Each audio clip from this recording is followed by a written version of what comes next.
Et te Yes. revoilà, avec ton joli pyjama. Moi aussi j'ai mon joli pyjama. Bah oui, il est Moi, 20h passées. c'est un peignoir Doctor Who. Donc, voilà, un peu. Oh la classe. Ouais.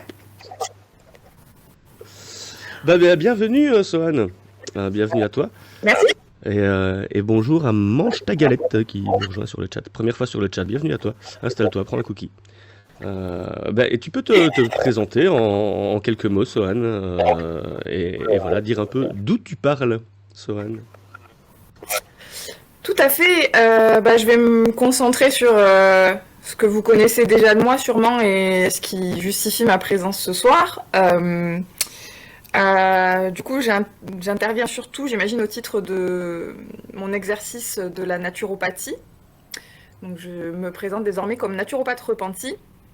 J'ai exercé pendant plusieurs années et j'ai remis en question ma pratique pour en critiquer les fondements aujourd'hui. Les fondements, les effets, les dangers. Ce qui ne m'empêche pas de porter un regard critique sur le système de santé d'une manière générale et de pointer du doigt ce qui fait que les pseudomédecines ont autant de succès aujourd'hui et que ce succès va croissamment, je ne sais même pas comment on dit. À cette heure-ci, il faudra m'épargner les expressions un petit peu cheloues, il y en aura d'autres. Et quoi d'autre ? Et comment ça t'est arrivé, cette remise en question? Est-ce que c'est par du contenu ou par certains événements dans ta vie? Alors c'est venu très progressivement, on va dire un peu thème par thème, c'est-à-dire que déjà quand j'ai quitté ma formation, enfin en cours de formation, je critiquais déjà pas mal de choses, mais je me suis surprise à pas être si critique que ça, c'est-à-dire que l'effet de groupe quand même est quand même assez important et donc j'ai adhéré à des choses auxquelles je pensais pas du tout adhérer. Mais bon, quand tu es entouré de personnes qui plongent, finalement tu plonges presque autant quoi. Oui, il y a le désir d'appartenance aussi, hein, quand tu fais partie d'un groupe. Sûrement. Et pourtant, je fais partie des personnes qui n'ont pas de difficulté à ne pas se mettre en conformité avec la norme. Et pour autant, force est de constater que ça a quand même eu du poids sur mon cheminement. Donc, personne n'est exempt de ça, quoi. Et quand je me suis mise à exercer, du coup, j'étais plus isolée, forcément. Et j'ai pu plus facilement questionner les enseignements que j'avais reçus. Et puis, voir un petit peu dans l'interaction avec les personnes que je recevais au titre de clientèle.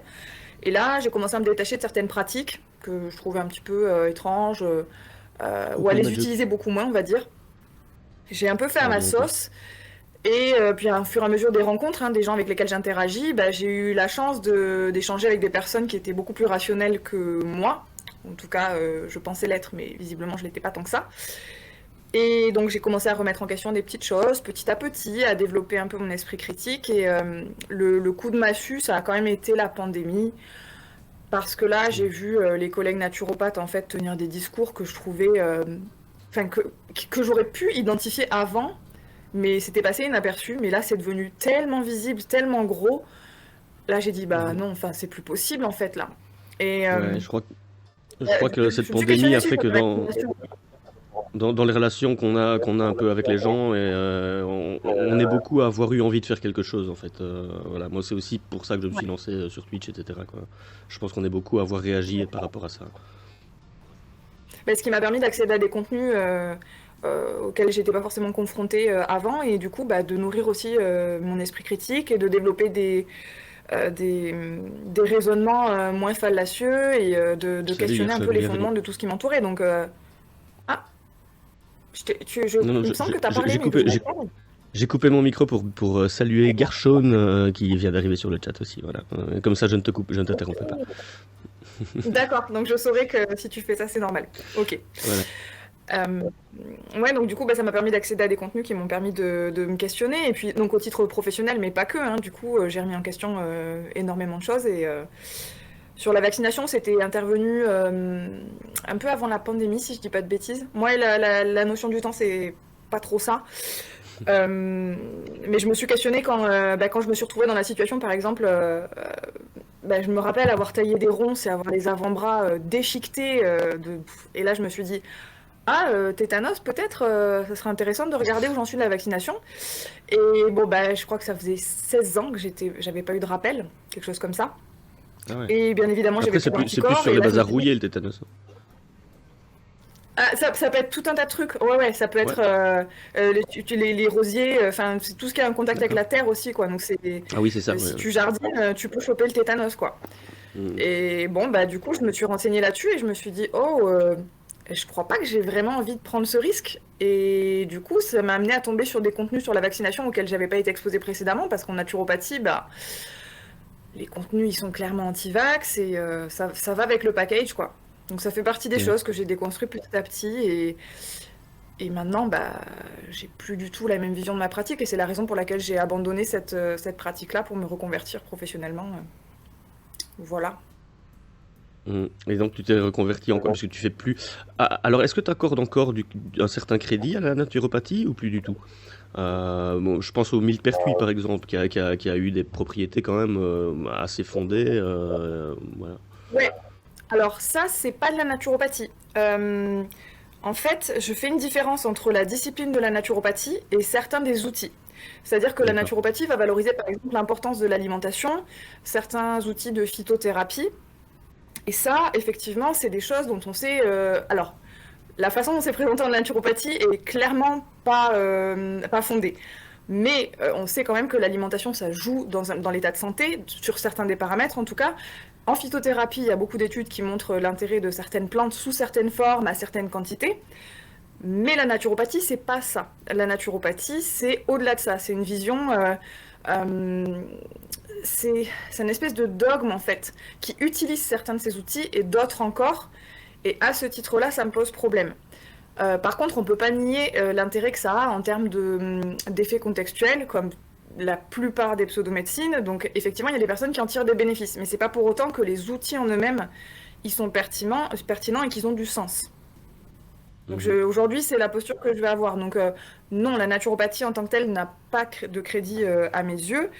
Certains des outils qu'elle utilise, qui sont souvent mal utilisés, ont du sens, mais ils ont aussi du sens pour un médecin nutritionniste, pour un pharmacien ou pour une personne qui est professionnelle de santé et qui va fonder sa pratique sur la science, quoi.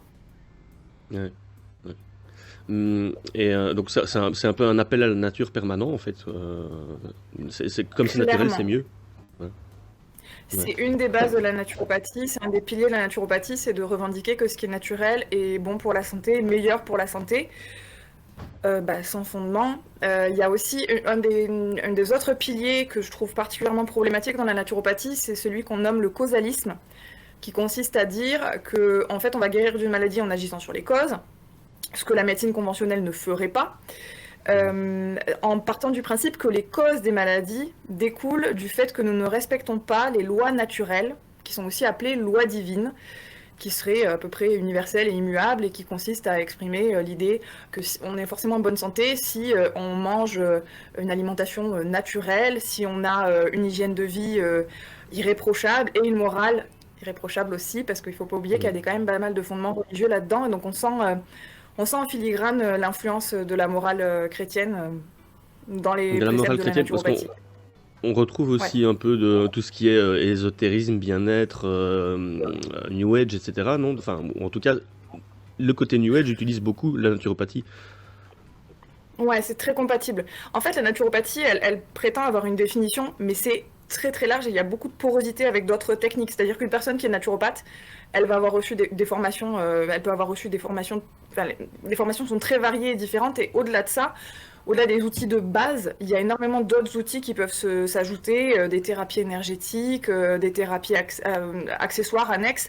Et donc en fait, ouais, c'est très compatible avec tout ce qui partage cette vision de l'appel à la nature et du causalisme et de la pensée positive, de la loi d'attraction, du féminin sacré, tous ces trucs-là, c'est hyper compatible.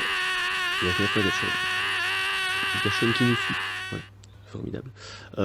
Mais du coup, est-ce qu'il n'y a pas quand même quelque chose dans parce que bah, la plupart des médicaments de l'allopathie, on va dire, sont quand même tirés de molécules qui existent dans la nature.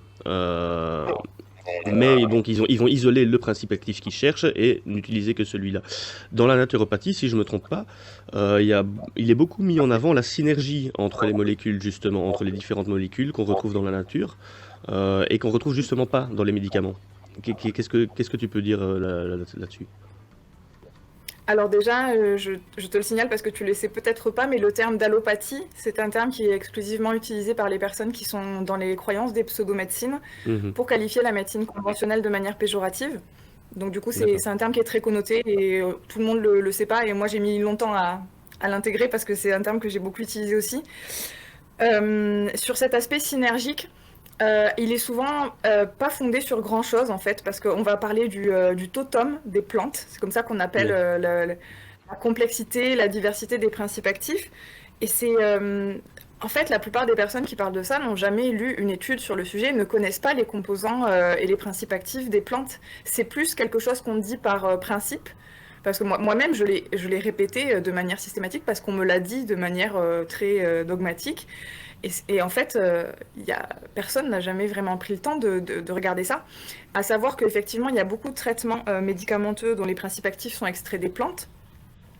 La plupart du temps, ça présente plusieurs avantages. Je ne peux pas faire de généralité parce que c'est pas forcément le cas pour tous les traitements, mais Ah, on a, on a un bug, encore un bug.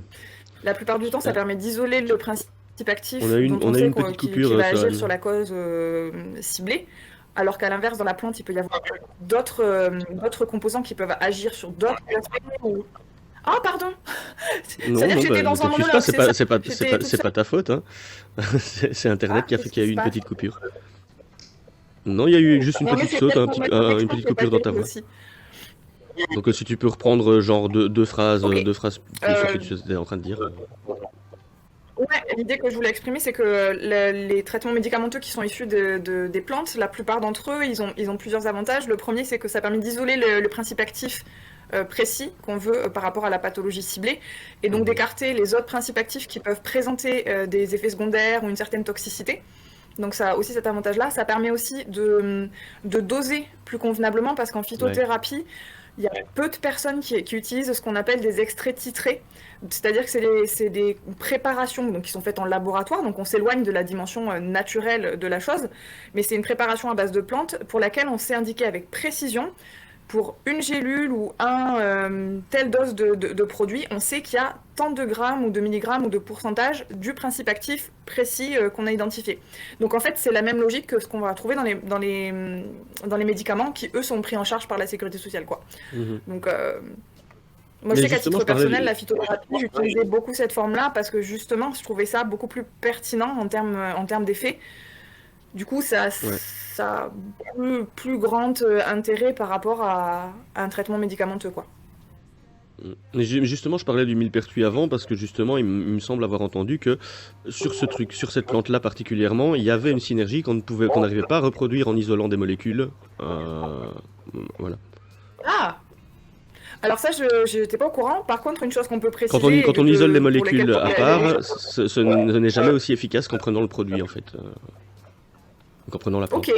alors ça je ne peux pas confirmer ou affirmer parce que je l'ai jamais lu. Par contre, une chose est sûre, c'est que le millepertuis, il est souvent recommandé par-dessus la jambe et on oublie les nombreuses contre-indications qu'il y a. Oui, Parce que ouais, ouais. en général, qui dit principe actif dit contre-indication et clairement, par exemple, le millepertuis, une des contre-indications les plus importantes, ça va être le fait que ça peut agir sur une contraception hormonale et en diminuer les effets. Donc ça peut provoquer des Ouais. grossesses non désirées. Je pense que c'est des conséquences assez importantes et qui sont pas assez. Donc, l'autre problématique, c'est que à la fois ces plantes-là, elles sont pas suffisamment connues par la plupart des personnes qui les utilisent et qui les recommandent. À l'inverse des personnes qui seraient professionnelles de santé et ou qui auraient une formation en phytothérapie assez Ouais. aboutie pour avoir cette précaution-là. Et ça, c'est très difficile d'avoir une garantie là-dessus. Et c'est quelque chose qui m'inquiète, moi, parce que les plantes ne sont pas dépourvues d'effets. On parle de médecine douce, mais non, c'est absolument pas doux. Il y a des choses qui sont très Ouais. très fortes. Et du coup, ça a de l'efficacité. Et ça, on peut pas le nier. Il y a des plantes qui ont un intérêt, qui ont des principes actifs, qui ont une efficacité, mais ça peut pas être, ça devrait pas être manipulé avec autant de légèreté que ça l'est actuellement, quoi. D'ailleurs, c'est très, je trouve ça très compliqué de justifier que certains médicaments soient disponible uniquement sur ordonnance et délivré dans des officines de pharmacie, alors qu'à l'inverse, on a des produits qui ont des contre-indications vraiment très très fortes qu'on va retrouver dans des supermarchés, quoi. Je me demande, voilà, il y a un peu de deux poids, deux mesures, c'est un petit peu... c'est délicat. Je dis pas qu'une solution est meilleure que l'autre, je sais pas en fait ce qui est mieux, mais c'est juste que je constate que sur des effets importants et dangereux, on n'a pas la même logique en fonction de l'origine du produit, quoi. C'est délicat. Salut Keto, qui nous fait un bonjour du Québec. J'espère qu'il fait pas trop froid chez toi. Voilà. Et du coup, je pensais par rapport à la formation que tu as faite, est-ce qu'il y a une certification qui est reconnue Ultime, hyper, un abonnement, total gauche, un à gauche de la abonnement gauche de la gauche, Merci. de l'extrême gauche. Ultime, hyper, total gauche, bien pire que la gauche de toutes les gauches. Du coup, c'était un piège. Tu vois, tu n'es pas au rasoir de calme, tu es chez l'anti-stream. Voilà, c'était une blague. Voilà. On est chez l'anti-stream. Et normalement, tu as entendu tu as entendu le jingle de Ultime Ultra Total Gauche de UHT. Voilà, la Parisienne libérée. Voilà. Normalement, tu l'as entendu. Moi, je ne l'ai pas entendu. Voilà. Hop. C'était la blague. Voilà, mais merci pour ton abonnement qui était formidable. Je disais donc, ouais, par rapport à la certification, à la formation que tu as faite, est-ce qu'il y a une certification qui est plutôt la même un peu partout en France, ou alors c'est au pif et on a quand même un papier juste, un papier qui est fait par le mec qui donne la formation et qui n'a pas plus de valeur que ça en fait. Alors effectivement, les diplômes en naturopathie à l'heure actuelle, les certificats de formation n'ont pas de valeur puisqu'ils sont pas, la profession n'est pas encadrée, n'est pas reconnue. Alors il y a des personnes qui militent activement pour que ça le soit. Et je ne sais pas si c'est une bonne ou une mauvaise nouvelle. Je pense que c'est pas forcément une nouvelle réjouissante, mais il existe une structure nationale qui s'appelle la Fédération française de naturopathie, qui chapeaute 7 ou 8 écoles, je ne sais plus exactement, pour lesquelles il y a un tronc d'enseignement commun, il y a une journée de certification commune pour les étudiants et les étudiantes. Et c'est un cursus qui se passe en une année et c'est actuellement le cursus le plus long qui existe dans notre pays. Après, on peut trouver des diplômes de naturopathe, des certificats en quelques jours, quelques heures. Et d'ailleurs, en fait, le fait que ce soit pas encadré et reconnu, si demain, toi, tu veux exercer la naturopathie ou n'importe laquelle des personnes qui nous écoutent, il suffit de s'afficher naturopathe. En fait, personne va. Oui, je mets une petite plaque naturopathe sur ma porte et c'est bon quoi. Ouais. Tu peux même ajouter d'autres trucs, hein. Tu peux être naturopathe et sophrologue, naturopathe et énergéticien, personne ne va rien te dire. La sophrologie, c'est aussi discuté fort. Moi, je sais que quand la mère de mon fils a accouché, elle a eu des cours de sophrologie qui lui ont pas servi à grand chose finalement. Voilà. Et pourtant, c'est assez reconnu et utilisé même en hôpitaux, quoi. Est-ce que c'est l'effet contextuel, encore une fois? Alors sûrement pour partie, la sophrologie c'est particulier, c'est une pratique que j'ai beaucoup recommandée quand j'étais naturopathe. Aujourd'hui j'ai conscience que les fondements de la discipline ils sont vraiment tout pétés, mais dans le même temps, force est de constater que c'est une pratique dans laquelle il y a beaucoup de techniques de relaxation, de respiration, il y a beaucoup d'écoute, il y a beaucoup d'empathie, il y a beaucoup de temps qui est alloué à la personne, et tous ces éléments-là, ils contribuent clairement à agir sur le stress, la régulation de l'état émotionnel et parfois la gestion de la douleur. Donc en fait, ce sont des techniques qui, bien que complètement farfelues, parce que on est toujours dans l'idée d'une personne qui a fondé une technique, une discipline avec des idées, des trucs, on ne sait pas d'où ça sort. Et pour autant, force est de constater que ça aide beaucoup de personnes.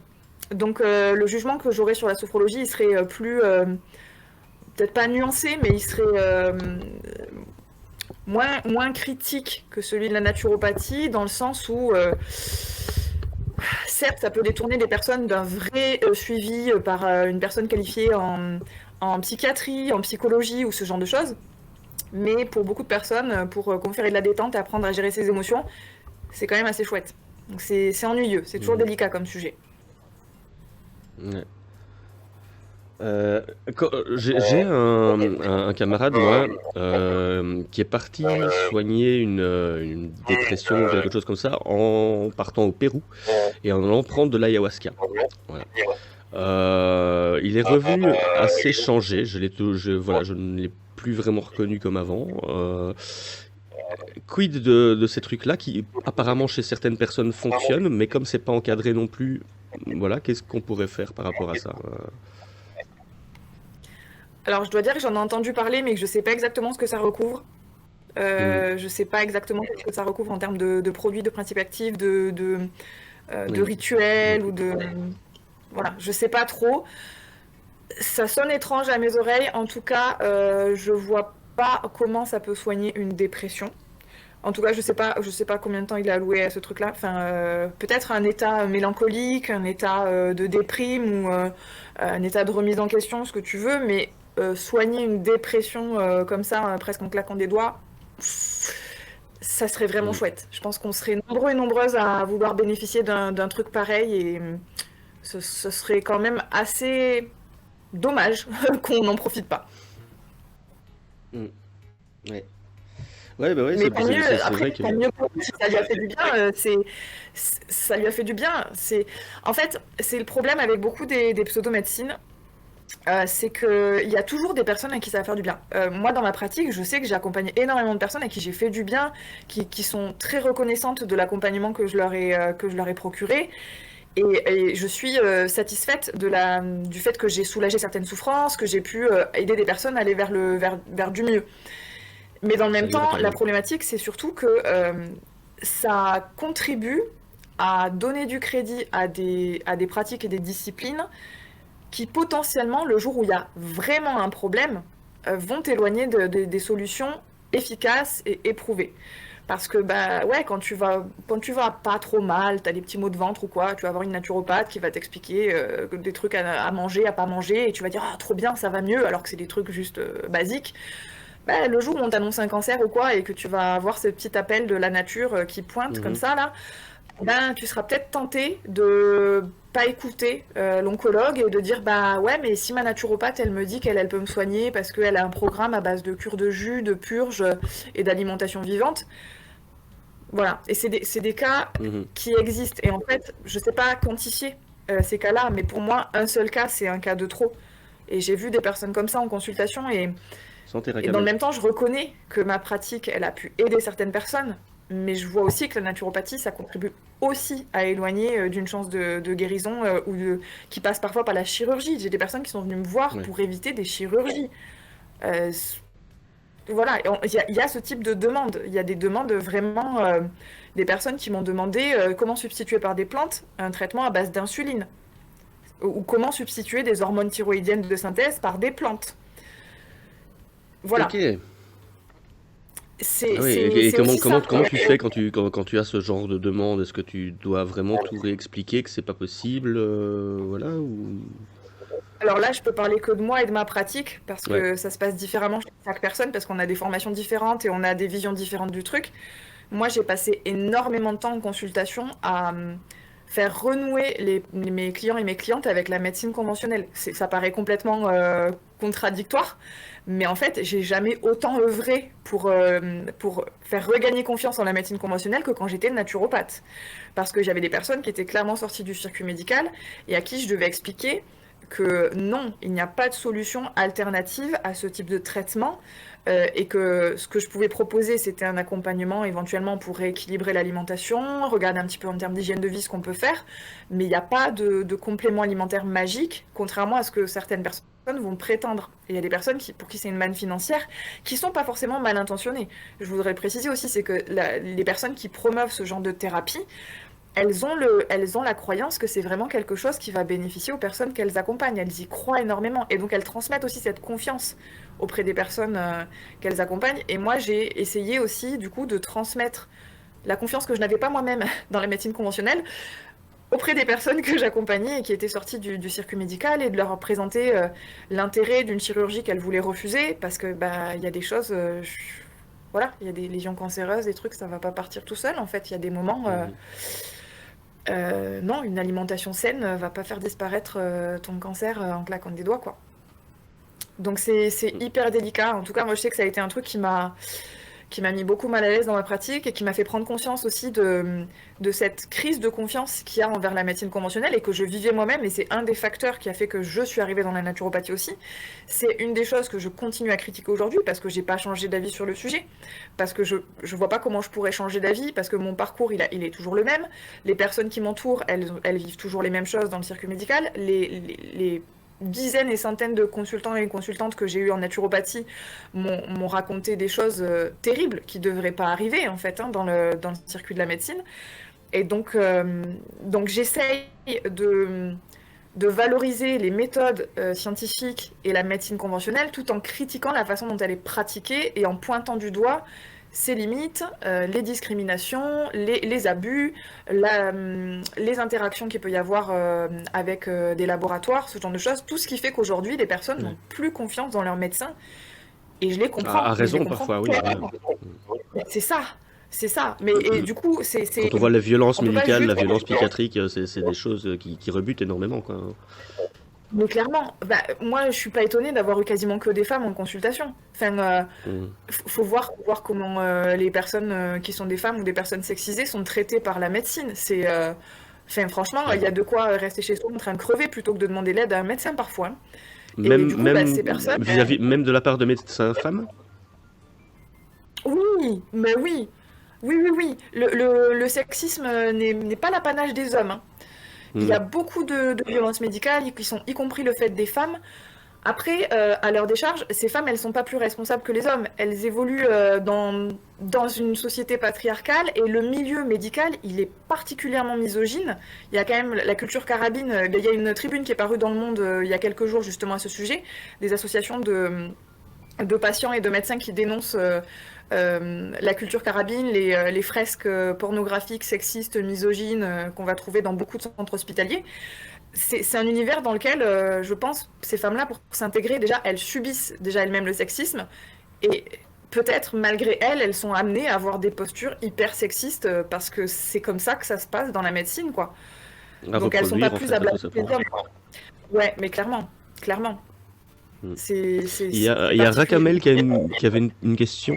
Et ces personnes qui espéraient un traitement alternatif, quand tu essayais de les rassurer sur la médecine conventionnelle, elles restaient dans ta clientèle ou elles partaient chercher ailleurs? Alors c'est difficile à savoir parce que comme je suis une personne peu vénale et peu commerciale, j'avais pas tendance en fait Oui, c'était bien. Merci. à induire le fait de voir souvent les personnes donc en fait je restais disponible si les personnes revenaient vers moi, mais j'allais pas les ferrer comme font certaines personnes pour avoir un suivi très assidu. Donc ce que je peux dire c'est les réactions que j'avais en direct et c'est délicat. En fait, en fonction des personnes, les personnes pour lesquelles je sentais qu'elles avaient confiance en moi en tant que personne, ou parce qu'elles me connaissaient, ou parce qu'on avait déjà interagi, et qu'elles avaient déjà tiré des bienfaits des recommandations que je leur avais données, c'est des personnes pour lesquelles j'arrivais plus facilement à les orienter vers un traitement ou un suivi médical. D'autres personnes, je sais pas. Je pense qu'il y a des personnes qui ont continué à chercher en se disant que je n'étais pas représentative de la naturopathie, que j'étais un charlatan et que du coup, il fallait aller trouver quelqu'un de compétent pour les accompagner à ce titre. Et j'ai même le souvenir d'une personne qui m'a appelée pour prendre rendez-vous et la première question qu'elle me pose, c'était « Est-ce que vous allez me recommander d'aller voir un médecin ?» Et je lui dis, ça dépend. Et c'est probable s'il faut poser un diagnostic, s'il y a besoin de réaliser des analyses. Ça peut arriver. Et donc, cette personne a refusé de prendre un rendez-vous en connaissance de cette réponse. Ok. C'est très aléatoire. C'est violent, je trouve, comme... c'est violent à encaisser. Ça fait partie des choses qui m'ont fait développer ma critique de la médecine conventionnelle et prendre conscience que le problème, il est plus global en fait que celui des pseudo-médecines, quoi. Ouais. Et je reviens encore avec mes histoires de psychotropes, etc. Est-ce que dans la naturopathie, ça arrive de recommander, par exemple, du cannabis pour retrouver de l'appétit après une chimio ou pour lutter contre la douleur? Est-ce que ça arrive? On parle beaucoup maintenant, même dans des études scientifiques, de microdosing de psilocybine pour lutter contre la dépression. Est-ce que ça arrive dans la naturopathie de recommander ce genre de truc? Alors moi, ça m'est pas arrivé parce que ça m'a pas été enseigné et que du coup, je maîtrise pas le sujet et je me suis pas moi-même formée ou intéressée spécifiquement à ça. Par contre, j'ai eu Alors en fait, j'ai eu la chance de nouer des relations très chouettes avec mes clients et clientes, et certaines personnes étaient suffisamment à l'aise pour me parler de tout ce qu'elles pouvaient consommer. Et donc j'ai eu plusieurs personnes qui m'indiquaient consommer du cannabis à visée thérapeutique en fait, hein. Vraiment, clairement, c'était l'unique objet de leur consommation. Et j'ai trouvé ça très chouette déjà qu'elles puissent m'en parler, parce que j'imagine que c'est pas un truc dont on parle à tout le monde. En son médecin, Ouais. j'imagine que voilà, ça doit être hyper compliqué. En Belgique, Donc, ça va, mais en France, vaut mieux faire gaffe, c'est sûr. ouais, voilà, c'est ça. Ça dépend du contexte, mais ouais, effectivement, en France, ouais, je pense que c'est mieux de. Enfin, non, c'est pas mieux de pas en parler en fait. Non. En fait, idéalement, il faudrait pouvoir dire tout ça aux médecins qui nous suivent, ne serait-ce que vis-à-vis de potentielles interactions avec des traitements ou autres. Bon, du coup, j'ai eu la chance de bénéficier de la confiance de certains clients et clientes qui m'ont parlé de leur consommation à visée thérapeutique. Et c'est un truc sur lequel je les ai absolument pas dissuadés. Et ça m'est arrivé, du coup, d'encourager les personnes à continuer. Enfin, je pense que ça peut être perçu comme un encouragement, de leur dire, ben, ok, je constate que votre médecin, les médecins que vous avez vus ont échoué à trouver quelque chose qui permet de vous soulager. Vous avez l'air d'avoir trouvé quelque chose qui vous convient. Ben, super. Enfin, faites-vous du bien, en fait. Enfin, je veux dire, au bout d'un moment, y a beaucoup des personnes qui arrivent justement dans les pseudomédecines sont à la recherche de solutions de soulagement que la médecine conventionnelle n'a pas pu leur apporter. Soit parce que c'est des diagnostics qui sont impossibles ou difficiles à poser, soit parce que c'est des diagnostics sur lesquels il n'y a pas de traitement actuellement, ou alors des traitements qui permettent de limiter, mais qui ne permettent pas d'éviter forcément tous les inconvénients, les handicaps ou la douleur. Donc du coup, bah, je vois pas pourquoi on découragerait en fait ce type de choses. Par contre, c'est pas quelque chose qui m'a été enseigné, c'est pas quelque chose qui a été valorisé auprès de moi, c'est voilà, à titre personnel, la façon que j'avais d'interpréter les choses, quoi. Mm. Et maintenant, du coup, tu as créé une chaîne YouTube où tu fais beaucoup de vulgarisation et tout ça. Tu abordes même pas uniquement le thème de la naturopathie, il y a beaucoup de thèmes que tu abordes. La psychophobie aussi, j'ai vu récemment dans une vidéo. Ouais, effectivement. En fait, au début, l'idée c'était de partager des contenus critiques sur la naturopathie parce que j'ai constaté que les réflexions que j'avais eues sur le sujet, bah, en tout cas dans la francophonie, enfin moi j'avais jamais été exposée. Et j'imagine que c'est des choses qui auraient facilité mes réflexions d'y être exposée plus tôt et ça m'aurait peut-être épargné. Enfin, j'ai pas le sentiment d'avoir perdu mon temps parce que j'ai eu des expériences très enrichissantes et je serais pas la personne que je suis aujourd'hui si j'avais pas vécu ça. Mais bon, j'imagine que ça n'aurait été autrement si j'avais été exposée à ça. Donc du coup, j'essaye de partager des réflexions sur la naturopathie.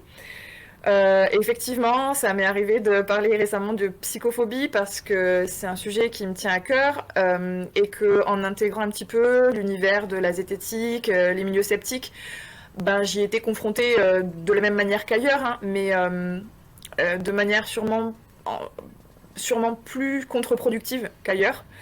Et Ouais. ça me paraissait important de le dire.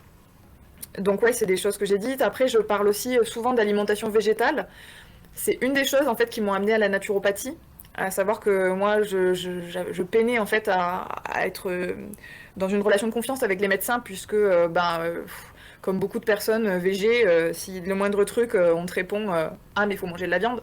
Donc là tu te dis c'est juste pas possible, dès que tu dis que tu es Merci. végétalien, végétalienne, panique à bord, tu vas mourir, où sont tes protéines, enfin bon, t'entends des trucs pas possibles qui font que bah, d'une part, t'es pas accompagné comme il se doit, et qu'en plus, tu n'as pas confiance en ton médecin, puisque tu te dis que si ton médecin en est encore au stade de s'inquiéter sur tes apports en protéines quand t'es végé, on part de loin quand même. Donc bref, du coup, c'est aussi pour ça que je suis tombée dans la naturopathie, puisque c'est une discipline dans laquelle il y a un discours très positif autour des alimentations végétales, bien que complètement naturalisé et avec beaucoup de bullshit. Ça m'avait attiré à l'époque, et donc aujourd'hui, j'essaie de porter un regard critique et rationnel sur les alimentations végétales et d'apporter des éléments fondés sur le sujet et de sensibiliser à la méconnaissance des professionnels de santé sur ces aspects-là, qui est, à mon avis, un des nombreux facteurs qui favorisent le développement des pseudomédecines et dont la naturopathie. Parce que bien que tu n'es plus naturopathe, tu es restée végétarienne, je pense. Ça n'a pas grand-chose à Ah voir. oui, hein, mais- bien évidemment. Ça n'a absolument rien à voir, effectivement. Oui, j'étais déjà végétalienne. J'ai même un mode de vie vegan, du coup, et je l'étais déjà avant, et je le suis encore aujourd'hui. C'est-à-dire qu'aujourd'hui, à l'époque, je percevais déjà la dimension éthique et politique de la chose. Aujourd'hui, sûrement plus encore, en fait, de manière beaucoup plus rationnelle, parce que quand tu épures l'idée de l'alimentation naturelle, bah, ça renforce le caractère éthique et politique de ce choix qui est le mien, quoi.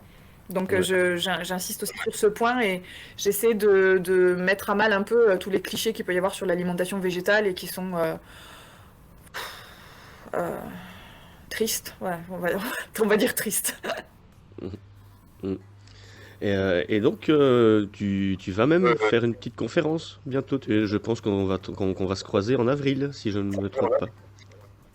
Et oui, si t'es dans le coin, effectivement, puisque j'ai été conviée à causer naturopathie aux rencontres de l'esprit critique, que j'ai manqué à la dernière édition parce que j'ai été en stage, parce que c'est aussi ça, la reprise d'études, c'est les stages.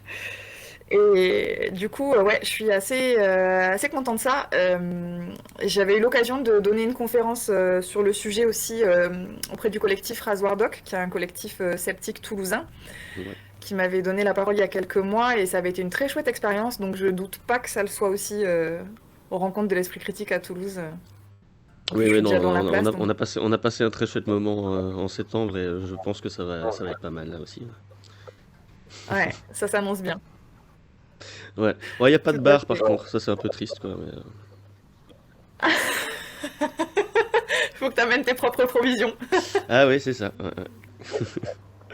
Non, mais donc, du coup, nous on aura aussi un petit studio vidéo là-bas. Si jamais tu veux enregistrer un truc ou quoi, on aura du matériel à disposition avec un fond vert. Voilà. Cool. Donc si jamais C'était tu pas au penses à un truc, programme, mais je le garde en tête. Ok, cool. Et voilà, je sais pas si tu as encore envie de parler de quelque chose, d'aborder un sujet. Moi, j'avais envie d'un peu m'attarder sur la psychophobie et particulièrement, on a tous en tête cet article de la menace terroriste. J'adore Thomas Durand, hein, j'adore Mandax, mais cet article, il a posé problème au niveau à propos des troubles dissociatifs de la personnalité. Et il n'a jamais retiré, il n'a jamais admis qu'il avait fait une erreur. Et c'est en ça aussi, moi, je suis modérateur à la Tronchambier, hein, je les aime vraiment beaucoup. Mais en ça, je trouve qu'il y a parfois aussi un problème que tu pointais du doigt dans la sphère sceptique, justement, quoi. Ouais, après, c'est dans la sphère sceptique, mais c'est partout pareil. Déjà, il faut souligner que c'est hyper compliqué de se remettre en question. Surtout quand on a des habitudes, qu'elles soient de langage, de comportement ou autre. C'est pesant, c'est compliqué de reconnaître la posture privilégiée dans laquelle on est, soit en tant que personne non concernée, soit en tant que personne avec une posture d'autorité ou quoi que ce soit. C'est inconfortable, donc j'imagine que c'est ce qui justifie les difficultés qu'on peut rencontrer quand on dénonce ce type de propos ou de comportement. Mais, mais je pense qu'il y a aussi une problématique, c'est qu'on dépolitise souvent cet aspect-là, dans le sens où on n'évoque pas les enjeux que ça représente pour les personnes concernées. Si on se contente de dire que c'est contre-productif, c'est pas suffisant, en fait. Alors, effectivement, c'est contre-productif de traiter une personne de débile mental, d'évoquer la déficience intellectuelle des personnes qui sont dans des croyances dogmatiques, qui sont crédules. Enfin, ça ne fait pas changer les personnes d'avis, quoi. C'est pas... personnellement, si on m'avait asséné des trucs pareils, je serais sûrement encore naturopathe, quoi, juste par réactance, quoi. Donc, c'est vrai, mais c'est pas suffisant. En fait, le fait d'utiliser cette rhétorique psychophobe, elle alimente la psychophobie, parce que c'est pas uniquement ça, la psychophobie, hein, c'est pas juste les insultes à caractère psychophobe, mais c'est un des aspects.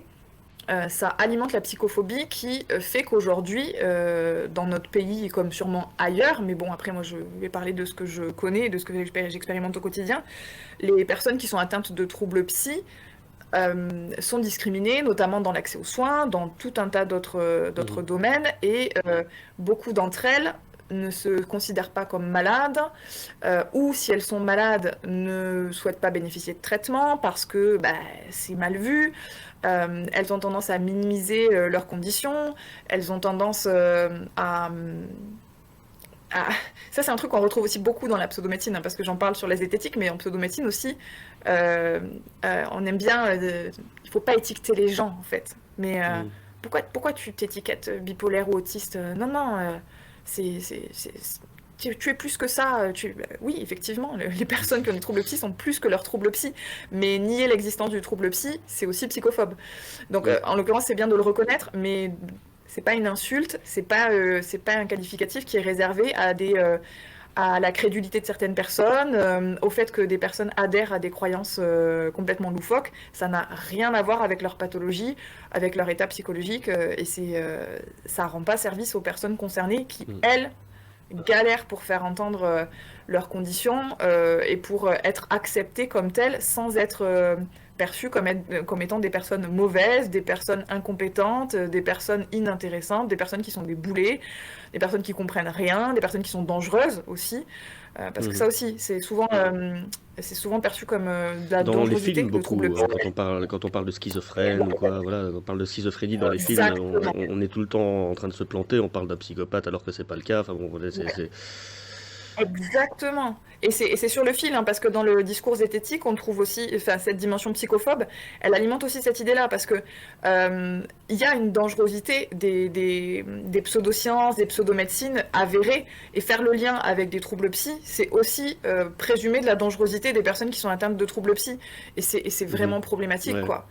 Et puis cette stigmatisation, elle fait aussi que parfois certaines personnes vont avoir peur d'aller consulter, vont avoir même peur d'aller chercher un diag quelque part, parce qu'ils auront peur d'être affichés, quoi.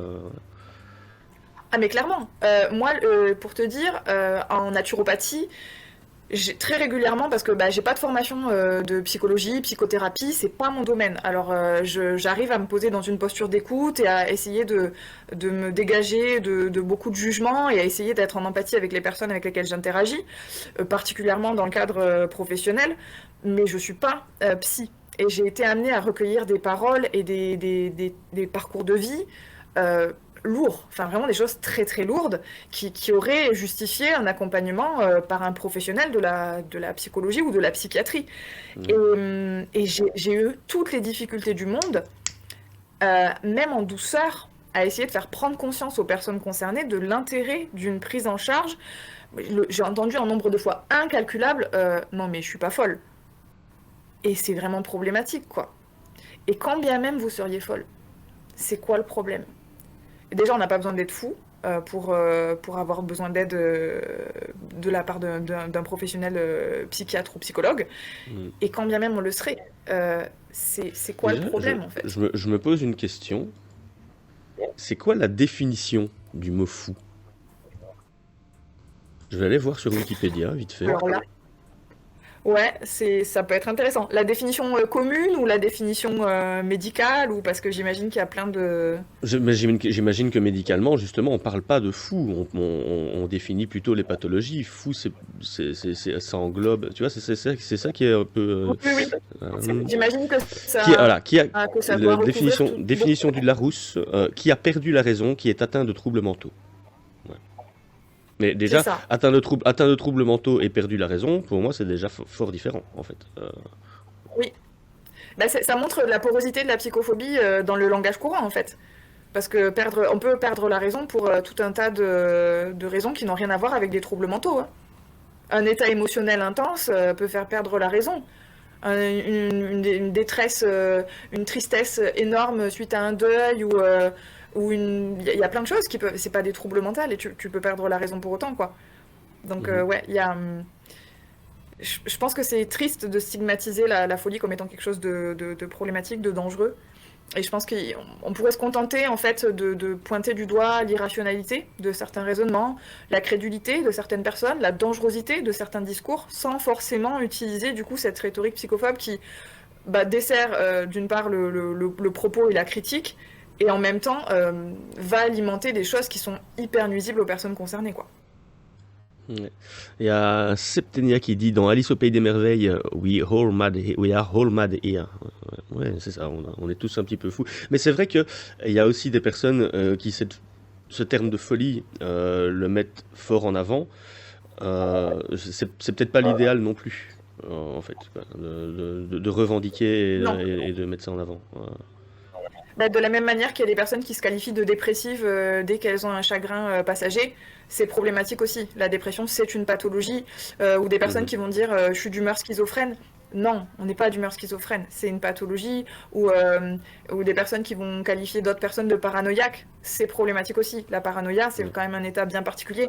Une personne, elle peut faire preuve de méfiance, elle peut avoir des difficultés à faire confiance, elle peut être dans le doute. Enfin, il y a plein de qualificatifs autres pour définir les comportements. Et effectivement, donc on a tendance effectivement à banaliser l'emploi des termes issus de la psychiatrie, et donc soit la folie, la dépression, la schizophrénie, ou les psychopathes, comme tu disais tout à l'heure aussi. Ça, Mhm.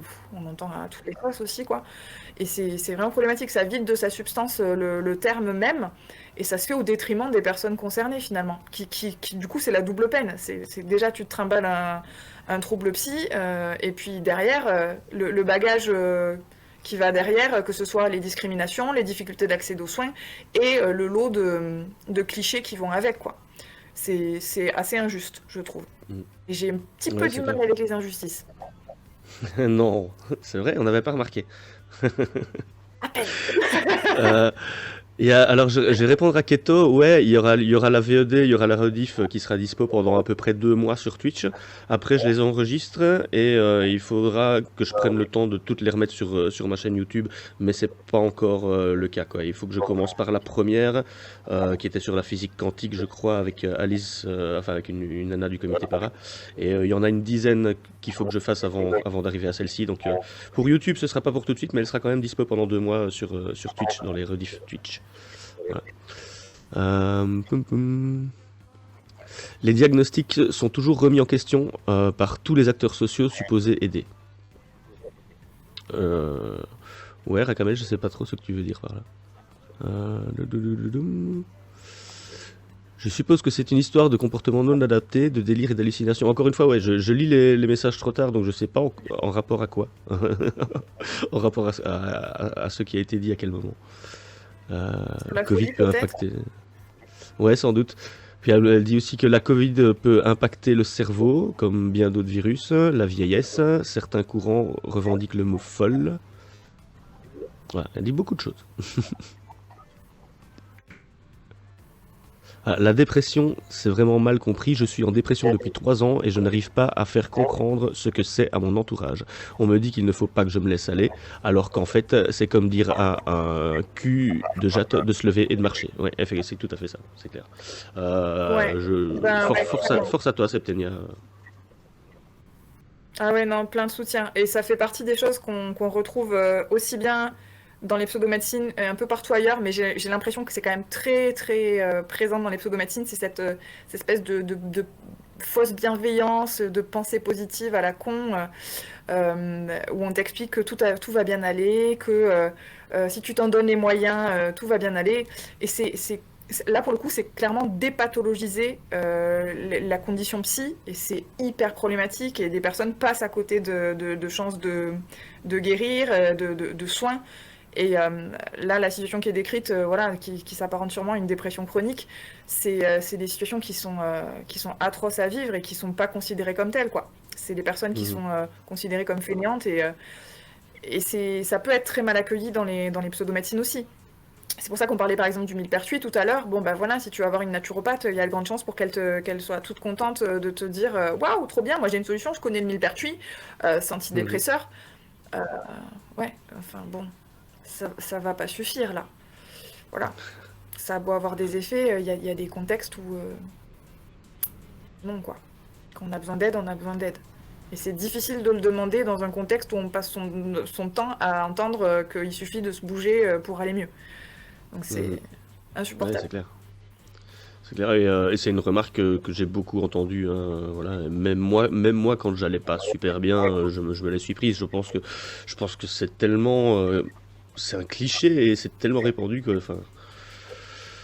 Je parlais Oui, des organisations c'est d'aide vrai. sociale. Je me suis fait questionner par un duo avec une forte suspicion. Ouais, mais oui, mais voilà, moi on a reçu ici Xanaria, qui elle souffre d'un trouble dissociatif de la personnalité, mais n'a pas été diag, quoi, parce que sa psy bah voilà, elle s'entendait tout simplement pas avec sa psy et sa psy refusait de. Elle a un discours assez tranché là-dessus sur les violences médicales et sur le milieu. On la recevra une deuxième fois pour parler de tout ça. Première fois, elle était venue nous parler surtout de son militantisme validiste et tout. Anti-validiste plutôt. Et ici, on va un peu se centrer sur son TDI et parler de bah, voilà, comment elle le vit et pourquoi elle a cette rancœur vis-à-vis du système médical, on va dire, quoi, voilà, traditionnel. Et voilà, on va peut-être faire une mini pause. Moi, je mets le lien du Discord dans le chat si vous voulez venir discuter avec nous. Normalement, on a notre ami Fred Avsenko qui vient pour faire un entretien épistémique, mais je ne le vois pas dans le chat ce soir. Donc peut-être je vais essayer de mener l'entretien épistémique moi-même. Je n'ai jamais fait ça, mais pourquoi pas. Donc si tu fais, on va faire une petite pause musicale. Si tu veux penser à une affirmation que tu souhaiterais défendre et sur laquelle je vais te questionner. Une affirmation, une croyance que tu aurais et tu places un baromètre si tu veux. À quel point est-ce que tu crois à cette croyance? Est-ce que tu es à entre 0% et 100%? Voilà. Et puis nous on va un peu questionner, un peu te poser des questions là-dessus et essayer d'un peu explorer ta croyance avec toi. Voilà. Et peut-être qu'à la fin de la discussion, si tu étais à 100%, tu seras toujours à 100%. Peut-être que ça aura un peu changé. Voilà, on verra, ça pourrait être intéressant. Ouais, carrément. Alors, il y a toujours une dernière remarque de Septenia qui dit que c'est très compliqué, les gens sont plus enclins à juger qu'à vraiment aider. Une psy pensait qu'elle devait m'éduquer, d'autres me bourraient de médicaments, d'autres disaient que mes crises de tétanie et de spasmophilie c'était un truc d'ado. Tout est minimisé. Mais il y a des gens qui cherchent aussi vraiment à aider, heureusement, le tout est de tomber sur eux. Oui, c'est clair. Il ne faut pas non plus rejeter comme ça d'un bloc tout... Voilà, si ça va pas avec un psy, si ça va pas avec un médecin, allez voir un autre et vous allez finir par tomber sur la personne qui convient, quoi.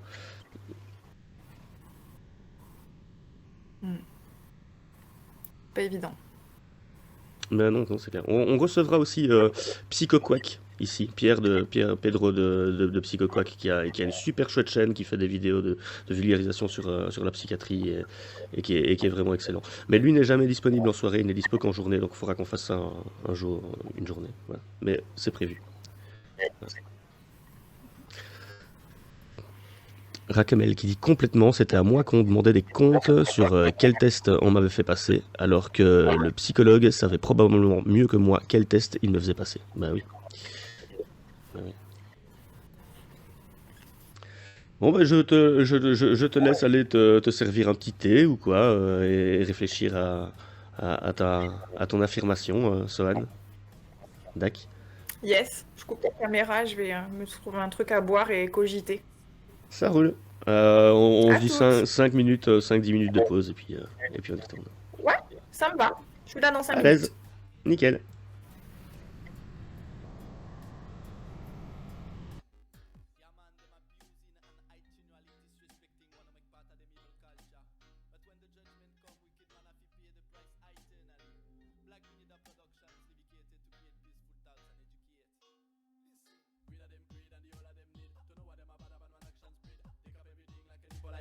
Know that wicked me people and knock need. Greed of them greed and the whole of them need to know what them a bad about one action spread. Take up everything like an impolite kid. Know that wicked me people and knock need.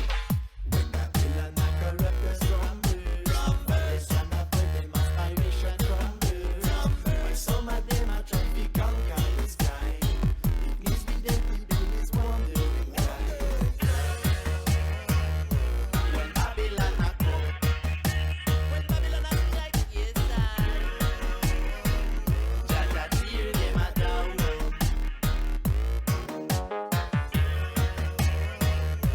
When Babylon a come.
Et je m'étire pour souvenir solide.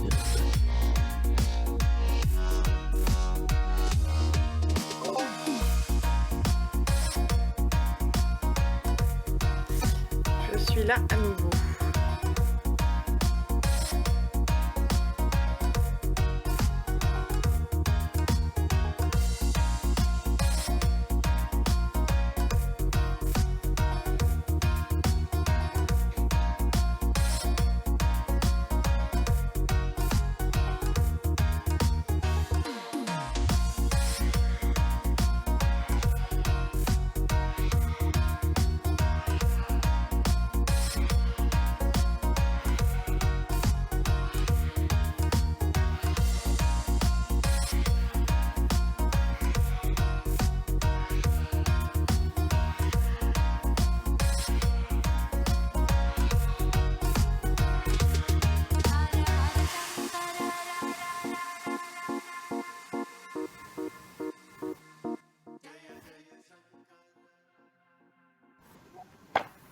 Musique baissée, je réouvre mon micro et je repasse sur la scène invitée. Hop là, voilà, on nous voit.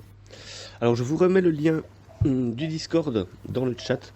N'oubliez pas que c'est radio libre. Après, hein, si vous voulez venir discuter de n'importe quel sujet, que ce soit un sujet lié au thème du soir ou que ce soit des questions que vous ayez à poser à Sohan ou quoi que ce soit, ou vous avez envie de parler d'autre chose, peu importe. Voilà, on est là et même une fois qu'on aura dit bonne nuit à Sohan, moi je resterai encore un petit peu pour discuter avec vous. Voilà. Si vous le désirez, hein, bien évidemment. Alors, Sohan, as-tu réfléchi à une petite affirmation? Alors, ça va être un essai pour moi aussi, hein, ça va être la première fois que je mène ce genre d'entretien, donc ça sera peut-être pas très très concluant, on verra. Le principe est que moi, j'essaye de ne pas donner mon avis du tout, de ne pas influencer tes réponses, et juste de questionner toujours un petit peu plus loin ton affirmation. Ouais. Ok, je crois que ça me plaît comme démarche. J'ai noté une phrase, tu me dis si tu es confortable avec ou pas, parce que je suppose que beaucoup de personnes ne le seraient pas. Et tu vas me dire aussi si ça cadre avec la démarche que tu me proposes. Ouais. Je pense qu'il est pertinent de considérer moralement les individus selon leur degré de sentience. En lien avec le véganisme qu'on évoquait tout à l'heure. Est-ce que je te la répète? Tu peux la répéter une fois, mais je pense que c'est bon. Je pense qu'il est pertinent de considérer moralement les individus selon leur degré de sentience. Ok. Et tu places cette affirmation, tu y crois à 100%, on va dire, du coup, j'imagine. T'es plutôt affirmatif, très affirmatif. Non? Ah, intéressant. En fait, il n'y a pas grand-chose que je peux placer à 100%. Non, je Oui, dirais... mais ça peut être 99, hein, mais bon. Ouais. Non, je dirais 95. Ouais, d'accord. Ok. Parce que c'est des choses sur lesquelles je me questionne depuis des années et à l'heure actuelle, j'ai pas trouvé plus pertinent. Mais je suis disposée à faire évoluer mon...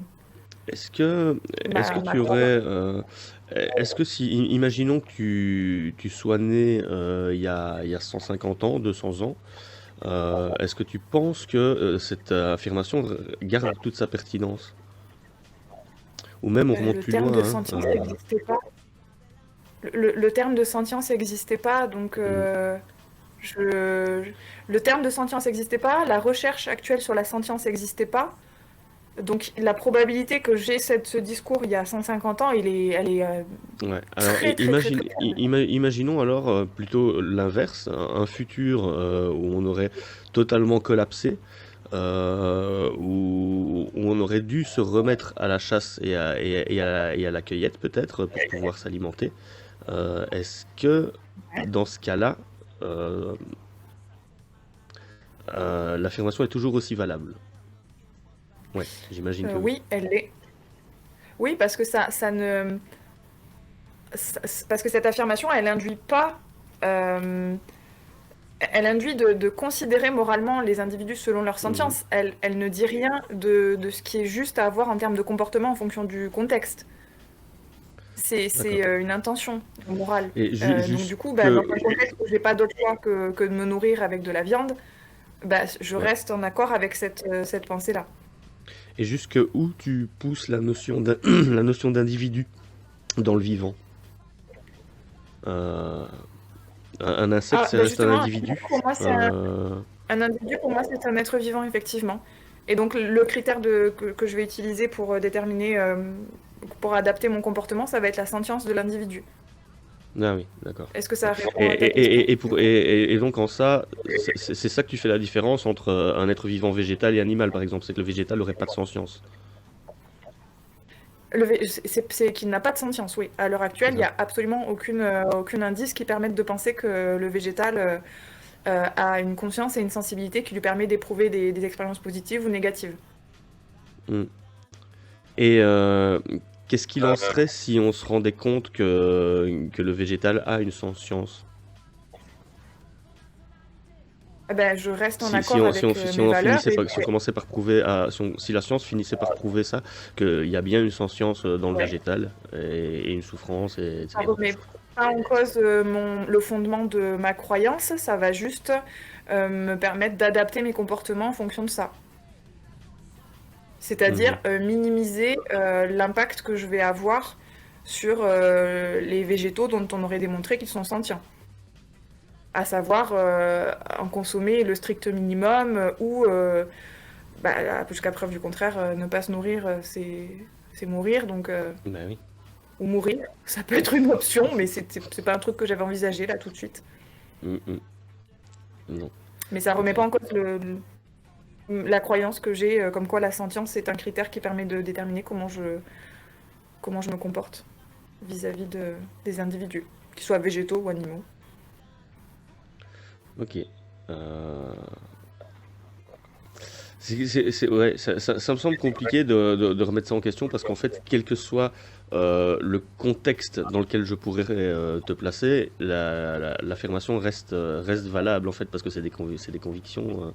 Donc je sais pas trop C'est pour ça que j'y crois beaucoup en fait. C'est parce que j'ai rien trouvé qui me permette de penser qu'il y a. Non mais c'est moi qui suis très mauvais. Hein. C'est moi qui suis très mauvais. On aurait Fred qui serait là. Il t'aurait déjà emmené beaucoup plus loin. Ah. Mais non, c'est moi qui suis mauvais, qui ne trouve pas d'angle par lequel essayer de questionner cette croyance, parce qu'en fait, sur le fond, je suis assez d'accord avec, donc c'est même assez compliqué pour moi d'aller contre ce que je pense, tu vois. Peut-être aussi. Mais en tout cas, je suis. Et lui, il le fait très bien. Hein. Fred le fait très bien. Mais... moi, j'aurais beaucoup plaisir à me confronter à ces questionnements. Je trouve ça hyper stimulant et.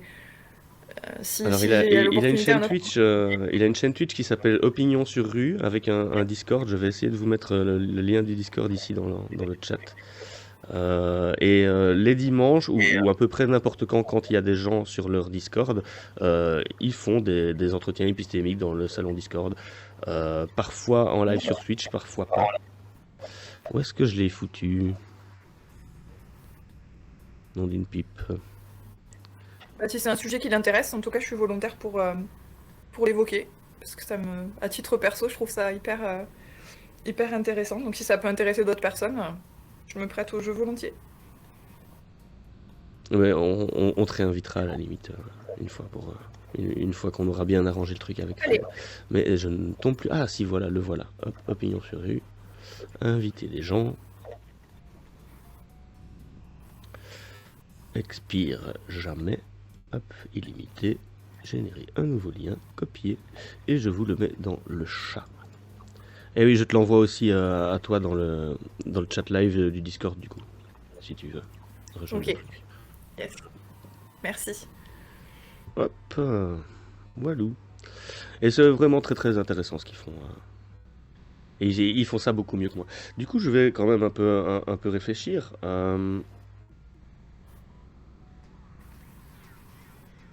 Est-ce que...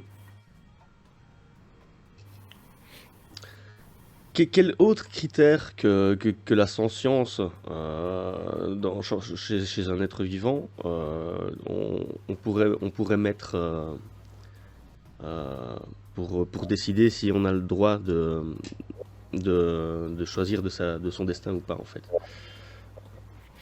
Ben, il y a des personnes donc c'est des critères qui sont utilisés par d'autres personnes, mais que moi je n'utilise pas, qui vont être des critères de sexe, de race, entre guillemets, d'espèce. Une espèce de Après, domination dans la nature, de dire que dans la encore une fois, un appel à la nature. Dans la nature, c'est comme ça, donc c'est que c'est bien. Dans la nature, il y j'ai a pas compris. il y a dans la nature, il y a des carnivores, il y a des herbivores. Voilà, donc, c'est naturel, donc voilà. Donc Ouais. appel à la D'ailleurs, nature. je me ferais bien une petite fièvre typhoïde là ce soir, parce que c'est vachement naturel. Oui, c'est clair. Un critère qui est utilisé par d'autres personnes avec lesquelles je partage certaines considérations, c'est la vie, en fait. C'est si l'individu est en vie, à l'inverse de la sentience, en fait, c'est-à-dire que ça prend pas en considération le fait que cet individu vivant, indépendamment de sa capacité à ressentir de la douleur et à expérimenter des expériences positives et à avoir conscience de ce qui se passe, Conscience de lui-même, il faudrait... voilà, ou de lui-même, effectivement. Il faudrait du coup, comme les bivalves par exemple, les coquillages, ce genre de choses, il y a des personnes qui estiment que ces animaux-là méritent une considération morale identique aux êtres sentients. Je trouve pas ça pertinent, par exemple, mais c'est un critère que certaines D'accord. personnes utilisent. Ok, ok. Mais c'est ça, c'est là aussi qu'était ma question tout à l'heure. Jusqu'où est-ce que tu tires le truc d'individu à quel moment est-ce que ça s'arrête d'être un individu? Donc un bivalve, c'est plus un individu, un coquillage. Une sauterelle, est-ce que ça l'est toujours? Je sais pas. Au niveau des insectes, on m'a posé la question il y a pas très longtemps aussi. J'ai pas. Parce que c'est En une fait, piste aussi, comme à ça, pour titre l'alimentation, personnel, pour les protéines, la piste des insectes. c'est vrai que ça m'intéresserait d'avoir des infos là-dessus, mais jusqu'à présent, je m'y suis pas intéressée parce qu'à titre personnel, j'ai pas ressenti le besoin par exemple, de m'alimenter avec ce genre d'animaux. Alors, un Et donc, bon du coup, j'ai burger au verre pas. de farine, c'est une tuerie. Alors peut-être, mais en tout cas sur la question de la sentience, je ne sais pas si ces insectes-là, ils ressentent la douleur ou pas, et à partir du moment où je ressens pas le besoin d'en consommer, je me suis pas posé la question. Mais voilà, en fonction de ce qu'on sait de leur aptitude à ressentir par exemple la douleur, ça me permettrait d'indexer mon comportement par rapport à cette consommation-là. Mais bon, pour l'instant j'en sais rien et je me suis pas posé la question. Mais ça peut être une piste intéressante. Ragamel qui dit j'ai goûté des grillons et c'est dur psychologiquement, pour moi en tout cas. Moi j'en ai mangé en Afrique, au Burkina Faso, on mangeait ça comme des chips. Ils les avaient fait sécher, ils avaient mis des épices dessus et ça se bouffait comme des chips. Et à part la petite pâte qui reste coincée entre les dents de temps en temps, qui est assez désagréable, ça allait quoi. C'est-à-dire que culturellement, comme c'est pas considéré comme un animal, en tout cas dans notre culture à nous, c'est pas considéré comme des animaux qu'on consomme, ça perturbe un petit peu, quoi. Comme quand on voit par exemple des personnes qui consomment communément de la viande de chien, en général, en France ou en Belgique, on n'aime pas trop ça, ça occasionne un petit malaise, alors qu'il y a des cultures dans lesquelles c'est tout à fait commun, quoi. Donc j'imagine que c'est le poids de la culture aussi qui va jouer là-dessus. Mais puis de la culture et puis de la nécessité aussi. Je suis en train de lire justement un livre. Je fais ça les nuits de vendredi à samedi normalement sur Twitch. Je suis en train de lire Souvenir d'une morte vivante de Victorine Brochet, une femme dans la commune de 1971. Et là, on est juste avant les événements de la commune. C'est le siège de Paris par les Prussiens. Et donc, il y a la famine, évidemment. Et donc, ils sont obligés de manger les animaux de compagnie, etc. Oui, oui. C'est pour ça que le critère de sentience que j'évoquais tout à l'heure, en fait, il est même pas remis en question dans un contexte comme celui-ci. C'est que tu évoquais par exemple la nécessité en cas de collapse de l'humanité de consommer des produits d'origine animale, ça remet pas en question le fait que la sentience reste un indicateur. C'est-à-dire que ça veut dire que dans un contexte où j'ai pas le choix, je vais de toute façon essayer de préférer de consommer des choses dont je sais qu'elles ne vont pas ressentir la douleur. C'est ça en fait que ça signifie. Ouais. Mais si j'ai pas le choix, Tu vas pas mettre ta vie en J'ai pas danger le non choix. plus pour ça. Oui, c'est ça. Ça pourrait Il y fonctionner. y a un peu un côté loi de la robotique d'Asimov, quoi. Hein. Le robot, il peut pas se nuire à lui-même tant que, enfin, il doit servir l'être humain tant que ça ne nuit pas à lui-même. Mais Mm. s'il doit choisir entre l'humain et lui-même, ce sera l'humain. Voilà. Tandis que là, bah, tu dois quand même. J'imagine que la plupart d'entre nous oui, raisonneraient comme ça, j'imagine. De la même manière que les personnes qui sont scientistes, la plupart d'entre elles, l'immense majorité d'entre elles ne vont pas refuser un traitement médicamenteux ou une chirurgie si ça nécessite de recourir à des outils qui ont été par exemple expérimentés sur les animaux ou qui contiennent des produits d'origine animale. Ça reste cohérent avec une vision scientiste et une morale scientiste. Mhm. C'est juste de dire que en fait on reconnaît les limites et la nécessité. Du coup, c'est que quand il n'y a pas le choix, il n'y a pas le choix. Ouais, ouais. Sans être, Non, oui, mais c'est c'est pour ça, ça que sans être extrémiste. c'est assez ouf quand même, je trouve, parce que j'ai pas encore trouvé, hein, ça fait quelques années que je cogite là-dessus, parce que j'aime bien questionner quand même une posture qui est quand même qui va à contre-courant de ce que le pensent la plupart des gens, donc je la questionne d'autant plus, et bon, jusqu'à présent, j'ai pas encore trouvé quoi que ce soit qui me laisse penser que cette posture serait pas pertinente, quoi. Et dans une C'est pour optique ça que qui ne serait pas de la consommation de masse et de la production de masse, qui serait le petit poulailler que tu as chez toi et juste piquer un œuf à la poule. Mais bon, et ça, c'est pas sentient du coup, l'œuf. Mais ce serait juste, voilà, de temps en temps tuer un poulet les jours de fête. Voilà. Est-ce que ça, ce serait acceptable ou pas? Euh, pour moi, non. Parce qu'en fait, Mm. je n'en vois pas l'utilité, la nécessité. Et par contre, ce qui est avéré, c'est la souffrance qui est induite par ça. Il n'y a Ouais. pas de contexte de nécessité qui justifierait que mon comportement il induise cette souffrance-là, quoi. Après, c'est vrai que il y a le truc de la souffrance, mais c'est vrai que la nécessité, c'est pas vraiment un argument. Il n'y a pas de nécessité à se faire plaisir en mangeant une sucrerie non plus. Pourtant, c'est se faire plaisir. Euh, voilà. Mais effectivement, le gâteau, il souffre pas quand tu le manges, quoi. Oui, c'est ça. Et puis d'autant plus que le plaisir à consommer, c'est pas comme si je me privais de plaisir par ailleurs. C'est-à-dire que Mhm. le fait de ne pas consommer un cadavre de poulet, ça me prive pas du plaisir de manger. Au contraire, surtout pas. J'ai pas de souci à alimenter le plaisir gustatif par ailleurs. C'est vraiment pas un problème. Donc c'est pas comme si je me privais de ça, quoi. Donc c'est un peu un faux dilemme, quoi. Ouais. Et comment est-ce que tu juges les gens qui mangent de la viande, du coup? Comment est-ce que tu les considères? Est-ce que tu penses que ils n'ont pas encore fait la démarche, ils n'ont pas encore eu le déclic, Hmm. et ils s'en foutent? Alors ça dépend des gens comme pour tout. Il y a des postures très différentes et c'est impossible de déterminer ça sans connaître la personne, son parcours.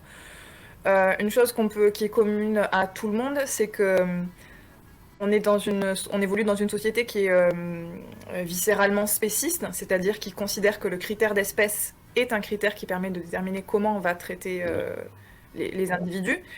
Et de ce fait, c'est quelque chose c'est une opinion qui est majoritaire, c'est quelque chose qui est vraiment systémique, qui transparaît dans tout ce qui nous entoure, dans les institutions, la loi, l'éducation qu'on reçoit, et donc indépendamment de la connaissance que les personnes ont de cet aspect-là, ça fait partie de nous et ça demande un effort assez conséquent de s'en extraire, indépendamment de notre sensibilité, des personnes qu'on côtoie et de tout cet aspect-là. Donc, du coup, ça, c'est la seule chose que je pourrais répondre de manière très générale, en fait. Parce qu'après, il y a des personnes qui ont une conscience tout à fait, qui est très fine de tout ça et qui ne veulent pas ou qui ne peuvent pas changer leur comportement pour des raisons X ou Y, dont certaines n'ont pas à être jugées d'ailleurs. Et voilà, je peine à produire une réponse plus précise que celle-ci. Je ne sais pas Mm. si ça répond à ta question. Oui, oui, oui. Oui.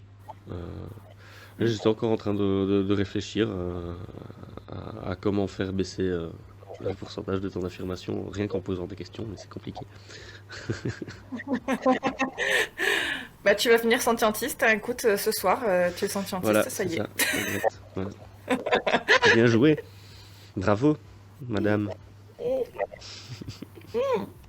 Pas madame. Tu Mademoiselle. vas me faire étouffer avec mon infusion. Je sais pas. D'ailleurs, ça c'est une question. Il y a moi j'ai certaines amies féministes qui détestent qu'on les appelle mademoiselle, qui veulent que ce soit madame pour tout le monde. Moi Ah, aussi, d'accord. bah non, mais oui, ça c'est encore un autre sujet, mais oui, clairement. Non, ça, faut pas. Ne faites pas ça, les gens. Non, arrêtez. Non, non, non. Cette façon de nommer des personnes. Déjà, on pourrait questionner la pertinence d'identifier la personne, enfin, d'attribuer un genre à la personne en fonction de l'apparence qu'elle a. Parce que moi, par exemple, je ne suis pas une femme, mais voilà, communément, c'est ce que les gens perçoivent, alors que ça n'est pas le Mhm. cas. Mais mademoiselle, c'est pire encore. C'est vraiment d'identifier la femme qui n'est pas encore appropriée par le contrat du mariage, quoi. On est sur quelque chose d'extrêmement patriarcal, quoi. Mhm. C'est très, très problématique. C'est clair. Et donc, tu dis qu'on te perçoit comme une femme, mais que t'es pas une femme. Du coup, tu es transgenre. Tu es transidentifié. Alors, oui, Comment je est-ce que suis tu une te personne perçois? à genre. D'accord. Je suis une personne à genre. Ouais. D'accord. Effectivement, ça se voit pas. Non, et c'est pas censé se voir, en fait, parce que l'identité de genre n'a rien à voir avec l'expression de genre. Mhm. Donc, c'est Ouais. aussi pour ça que je trouve problématique de nommer les personnes madame ou monsieur, parce que on peut avoir une femme qui a une expression de genre masculine, un homme qui a une expression de genre. Bah, j'ai oublié dans quel ordre j'ai dit, bah, bref, t'as compris Ouais, l'idée. ouais. Mais du coup, ça dit rien de notre identité de genre, et il y a des personnes que ça peut mettre très mal à l'aise. Moi, en l'occurrence, par exemple, le fait qu'on m'appelle madame, c'est un truc qui me met mal à l'aise. C'est Je suis très moins vrai. mal à l'aise quand on m'appelle monsieur, ce qui arrive moins souvent, mais en fonction de comment je suis habillée, ça arrive parfois. Ça me met moins mal à l'aise parce que justement, ça me permet de voir que, ok, je rentre pas tout à fait dans le moule de ce qu'on attend de la femme, donc c'est cool, c'est un peu rassurant. Mais Mhm. voilà, ce besoin d'identifier les personnes de manière très binaire en plus, donc du coup, C'est vrai. Comment on c'est pourrait problématique. dire autrement alors? Dans les entêtes de lettres ou que sais-je? Faut trouver autre chose. Ben, ça dépend. Je sais qu'il y a des équivalents neutres, par exemple, pour le terme, pour parler de frère ou de sœur, ou de fraternité Mhm. ou de sororité. La neutralité, ça serait le terme adelphe et adelphité, D'accord. que je trouve très beau par ailleurs. J'ai entendu. Et je sais pas si on a d'autres, plutôt pour dire, au lieu de dire monsieur ou madame, je sais pas comment on pourrait dire ça. Bonjour, Cher chère individu. personne, cher ami, et eux, je sais pas. Non, c'est. Mm. Je ne sais pas. Après, j'imagine qu'on peut imaginer que on peut procéder tout à fait autrement. Je sais pas. Ouais. Non, mais c'est vrai que c'est intéressant de C'est- questionner ça. C'est vrai que c'est une remarque que je ne m'étais jamais faite en fait. De questionner le monsieur, madame et la binarité du truc. C'est vrai. C'est tellement dans Mais c'est ça, l'habitude et c'est tellement courant et c'est tellement dans le langage courant que. ouais. Et c'est-à-dire que la non-binarité, c'est peut-être encore moins accessible que la transidentité binaire, dans le sens où ça sort du cadre de la binarité qu'on connaît, et du coup, c'est plus difficile, je pense, à appréhender, à vivre, je sais pas, parce que chaque parcours est vraiment différent, mais Mhm. à appréhender, j'ai conscience que c'est pas évident. Bah, du coup, merci de me permettre de l'évoquer, voilà, au passage. Non, mais c'est cool. Je trouve ça très- Et comme ça, je ne ferai plus jamais l'erreur de t'appeler madame. Oh, tu peux la refaire, je serai toujours là pour te reprendre, y a pas de souci. Septenia qui dit: je n'aime pas trop madame, je me sens vieille quand on me le dit. Ah, d'accord. Ah, ah oui, bah, en Mais comparaison c'est avec le mademoiselle, du coup. Ouais. c'est vrai, ouais. Mm. Non, mais on peut, ouais, il faut trouver autre chose. Ou rien. Ah, et moi, la première fois Après, qu'on on m'a a des appelé monsieur, prénoms. ça m'a fait bizarre. Ouais, oui, ça me marque un truc. Ouais, il y a un truc peut-être réaliste aussi là-dedans. Ouais, c'est bizarre, mais c'est un petit peu comme les titres, hein, quand on dit bonjour docteur, bonjour maître, bonjour capitaine, bonjour colonel. Il y a quelque chose aussi de très. Enfin, on situe socialement la personne dans une espèce de hiérarchie sociale aussi, quoi. Et Mhm. je sais pas si monsieur et madame, je pense que ça joue aussi là-dessus, quoi. Ouais, Je pense que ça peut. Mm. clairement. Bah écoute, il est 22h, hein. Si tu veux rester discuter, tu es la bienvenue, mais je vais pas t'accaparer beaucoup plus longtemps. Surtout que t'as repris des études, tu disais? T'as repris les études en quoi? BTS diététique, puisque comme ma Ah ouais. pratique s'apparentait à l'exercice légal de la diététique, bah, je me suis dit que ça pourrait être bien d'obtenir un diplôme pour faire ça mieux.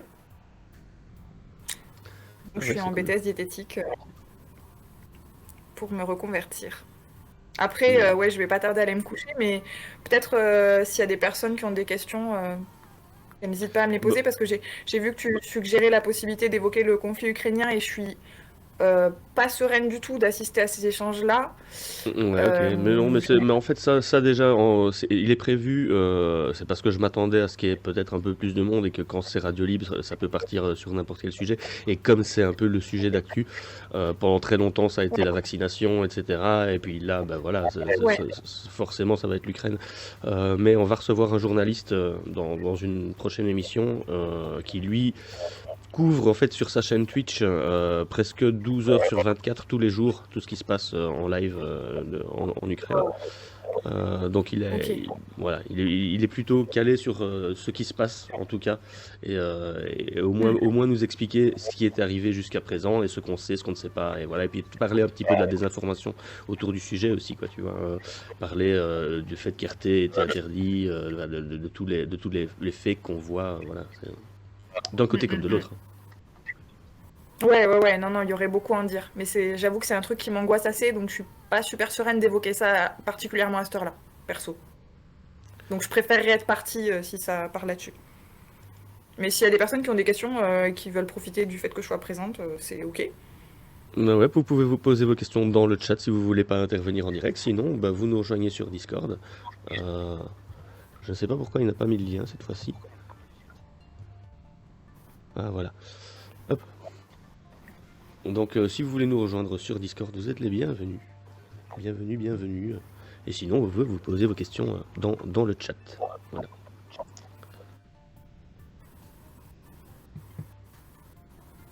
Et... hop. Est-ce que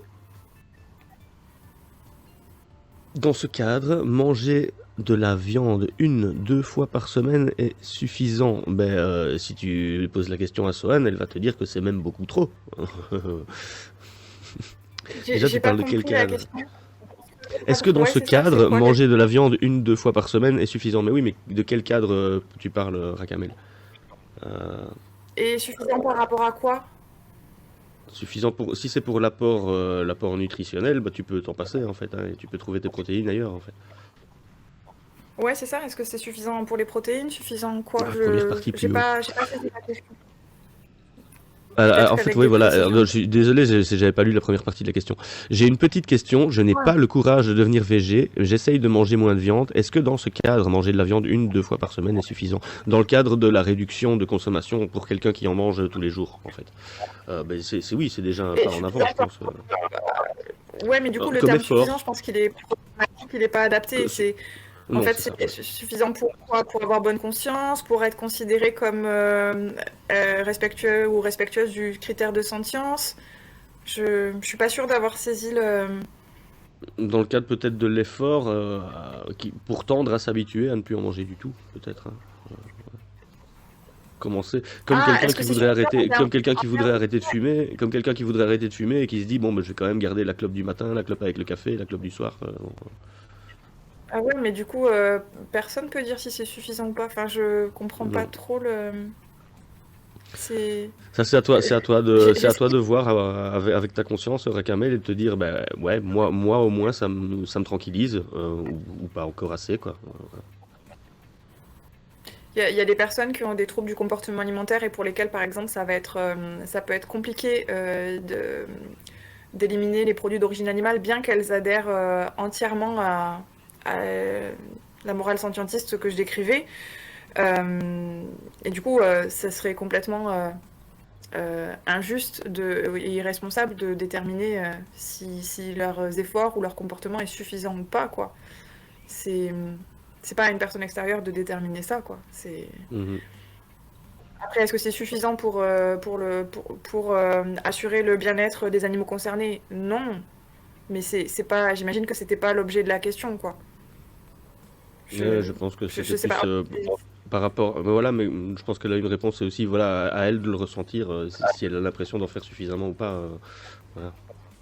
Ouais. Et il y a le Marsu Ouais, qui demande: je serais curieux de savoir à quel point la communauté naturopathe a essayé de te garder et où t'as rejeté lors de ta sortie de cette croyance. Une bonne question. essayer de me garder aucunement, je crois que je me manque à personne. Euh, et me rejeter, bah non plus en fait. Moi je me suis éjectée du truc avec beaucoup de plaisir, hein. Enfin de plaisir, c'est un grand mot, mais je suis partie de là bien volontairement, donc j'ai pas attendu qu'on me foute dehors, hein. Non, donc je pense que je n'ai ni été retenue ni été rejetée. Je suis partie de mon plein gré. Et est-ce que dans ce milieu-là de la naturopathie, tu as remarqué une certaine porosité avec d'autres croyances, d'autres... Ah bah, avec toutes celles qui sont compatibles avec la naturopathie et qui sont pseudo-scientifiques, pseudo-médicales. Ah oui, j'ai vu de tout. Mais ça dépend beaucoup des individus aussi, des choses auxquelles les personnes sont, des sujets sur lesquels ils ou elles sont sensibles. Bon, la rhétorique anti-vax, bien évidemment, la rhétorique complotiste, bon, ça passe beaucoup par Big Hmm. Pharma. Et du Oui, coup, c'est ça. c'est des liens avec tout C'est le reste aussi, totalement donc compatible. c'est totalement compatible. En fait, c'est à peu près la même irrationalité, donc du coup, c'est en fonction des sensibilités de chaque personne. euh, tout. Tu peux tout trouver. Et oui, recoucou Mais je Majouk, l'ai. ouais, l'invité à une chaîne YouTube et merci Rakamel d'avoir mis le lien dans le chat. Cool. Ouais, YouTube et Peertube également, parce que le libre, c'est cool. Ouais, à fond. T'es pas sur Skepticon? T'es pas chez Non, Skeptical? je suis sur une Non? autre instance. Ah, ok. Je suis sur une autre instance. On m'a pas proposé, j'ai pas proposé. J'avais déjà la possibilité d'être sur une autre instance, donc je Mais suis ouais, bien là où je suis. Skepticon, ils essayent de rassembler vraiment tout le contenu sceptique, tout du contenu sceptique à un endroit et c'est assez sympa. J'essaierai de te mettre en contact avec Florian, si tu veux. Ouais, bah oui, moi j'ai pas fait la démarche en tout cas. Moi j'ai pas, en fait j'ai plutôt, je suis pas très très bonne en termes de diffusion des messages. J'ai l'impression parce que j'ai des choses à dire, je les dis, mais je maximise pas, je pense l'audience comme certaines personnes le font, parce que Mhm. c'est pas, ça me tient à cœur en fait hein, que ça soit audible ce que j'ai envie de porter comme critique, mais voilà, je le fais pas, c'est pas mon truc, Ouais, ouais, non, c'est mais pas très je compatible. comprends ça très bien. Je fais jamais beaucoup de pubs non plus, moi. Bon, de toute façon, en même temps, sur ma chaîne YouTube, j'ai 3 vidéos, donc pas faire beaucoup de pubs non plus. Ah, bah, si c'est des vidéos de qualité, c'est déjà bien. Ouais, bah, disons que je vais mettre les conférences, j'organise les conférences Skeptic in the Pub ici à Liège, donc du coup bah, je vais déjà mettre toutes les conférences filmées qu'on aura, et puis les émissions qu'on fait ici, Rasoir de Calme, quand il y a une invitée ou un invité, je vais aussi faire des VOD et les mettre dessus, quoi. Après, moi, produire du contenu moi-même, je suis trop con pour ça, moi. Je préfère faire parler les autres, en fait. Ça dit rien de ton intelligence. Au contraire, ça peut être perçu comme une forme d'intelligence et de modestie. Et enfin, Ouais, enfin, ça dit rien de tes appuis. vraiment, enfin, les autres le font tous vachement bien. Il y a pas de raison que je le fasse. Je préfère partager les vidéos de quelqu'un qui dit déjà ce que j'aurais dit et qui le fait. Enfin, tu vois, et c'est pour Après, ça on est foutu si on pense. que par contre, j'apprécie vraiment d'inviter des gens. Par contre, c'est ça, c'est aussi ça que j'aime bien, c'est d'inviter des gens et de parler avec eux et de les faire parler et de mettre ce que eux font en avant. Ça me plaît particulièrement. En fait. C'est cool aussi. Bah, on n'en a pas parlé, mais c'est pas tout à fait la même démarche du coup. Mais quand tu parlais de mettre en avant des personnes sur ma chaîne, c'est aussi un truc que je fais depuis quelques mois. Je Oui, mets en avant j'ai vu des ça. témoignages de personnes victimes de pseudomédecine. Alors au départ, j'étais pas super. Je comprenais pas trop l'intérêt du truc parce qu'en fait, à partir du moment où j'étais sensibilisée au niveau de preuve, pour moi, les témoignages, les anecdotes, c'était vraiment résiduel. Et en fait, je me suis rendu compte qu'il y a il y a beaucoup de personnes qui sont à la fois sensibles à ça et qu'au-delà de ça, il y a beaucoup de choses à en tirer en termes de compréhension des mécanismes d'adhésion, des mécanismes qui font que des personnes s'éloignent de la médecine, y reviennent, sur les profils des personnes qui adhèrent à ces pseudomédecines, qui sont des personnes lambda, hein, qui sont pas plus bêtes, qui sont pas plus crédules, qui sont pas plus, qui ont pas moins de culture ou de formation que les autres. Et du coup, ouais, je fais le choix aussi de donner de donner de la place et de laisser la parole à ces personnes-là Ouais, c'est sur, cool. sur ma J'ai chaîne. écouté celle avec les antivax. C'était vachement sympa. Et je trouve que, enfin, oui, c'est un peu. Elisabeth Fetty fait ça aussi avec Méta de choc, et ça fonctionne très très bien en fait, hein. Et c'est vrai Elle le que fait de manière d'écouter bienveillante. quelqu'un à qui tu peux t'identifier, qui est passé par les mêmes choses que toi, etc., qui raconte son histoire, bah, c'est vrai que ça touche forcément, hein. Et tant que c'est bien fait, tant que ça n'est pas de la manipulation, tant que c'est juste, bah voilà, un témoignage, voilà, bah, c'est cool quoi. Mm. Ouais, ouais, ouais. Ouais, ouais, j'essaie d'être hyper respectueux de la parole des personnes, du respect de leur anonymat si elles le souhaitent, et de tout, quoi. Enfin, c'est vraiment, je mets leur parole en ligne, et à tout moment, elles peuvent choisir de la retirer, elles décident de comment et quand et quoi est mis en ligne. Enfin, Mhm. c'est leur espace, quoi. Vraiment, moi, je suis Ouais. juste le porte-voix de ces personnes-là, et elles viennent à moi, je vais pas les chercher, et voilà. Bah oui, je fais ça aussi pour les conférences Skeptic in the Pub. Celle avec Flibustier, par exemple, il y a deux, trois passages où moi, voilà, il dit que tous les gens sont des cons, par exemple. Il traite les médias de baraki. Bon, moi, j'étais pas sûr bah, je l'ai quand même demandé s'il voulait bien que je la diffuse ou pas, quoi. Voilà. Mais il a été cool. Mm. Il a dit oui.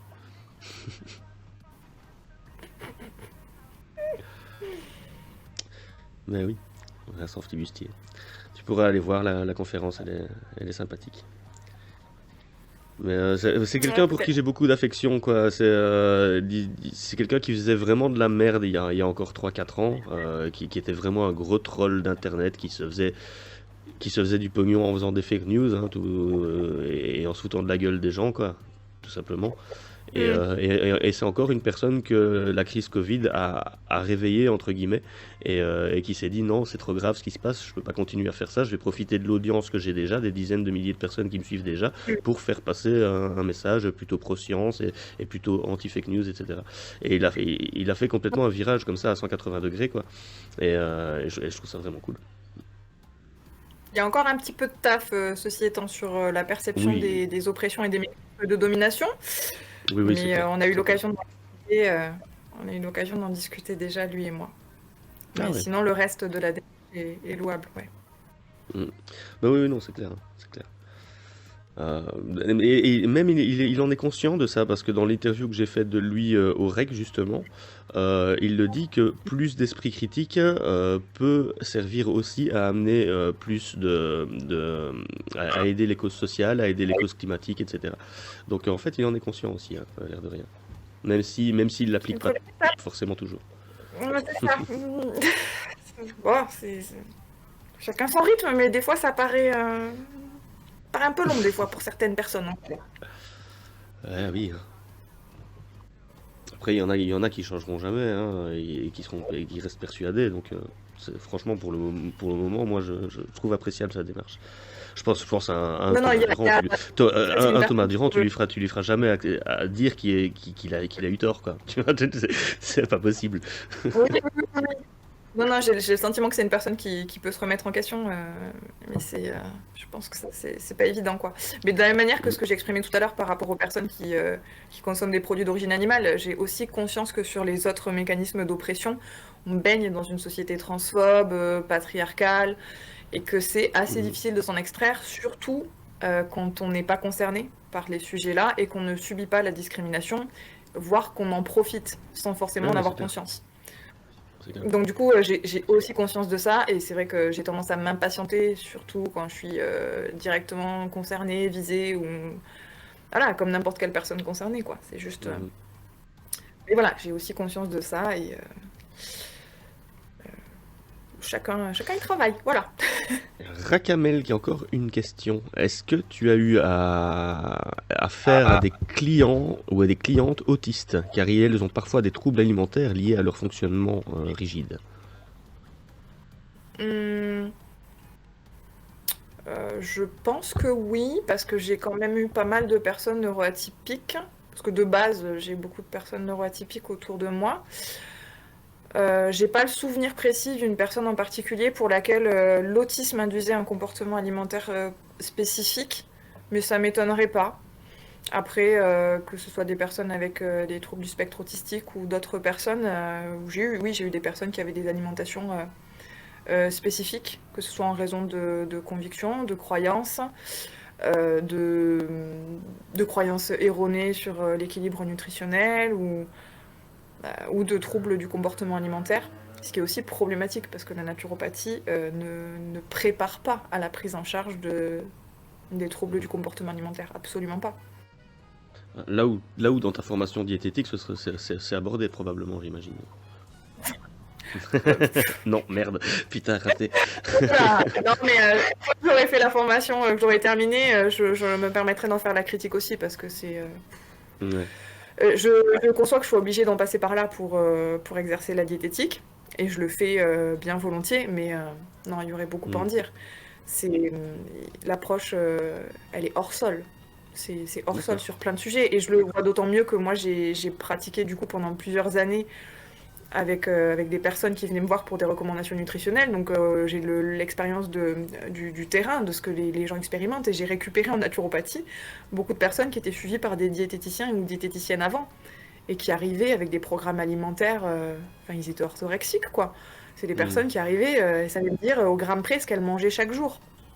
Euh, ouais, mais en fait Ouais. ça c'est un peu un problème. Oui, c'est ça, C'est quoi. vraiment gênant.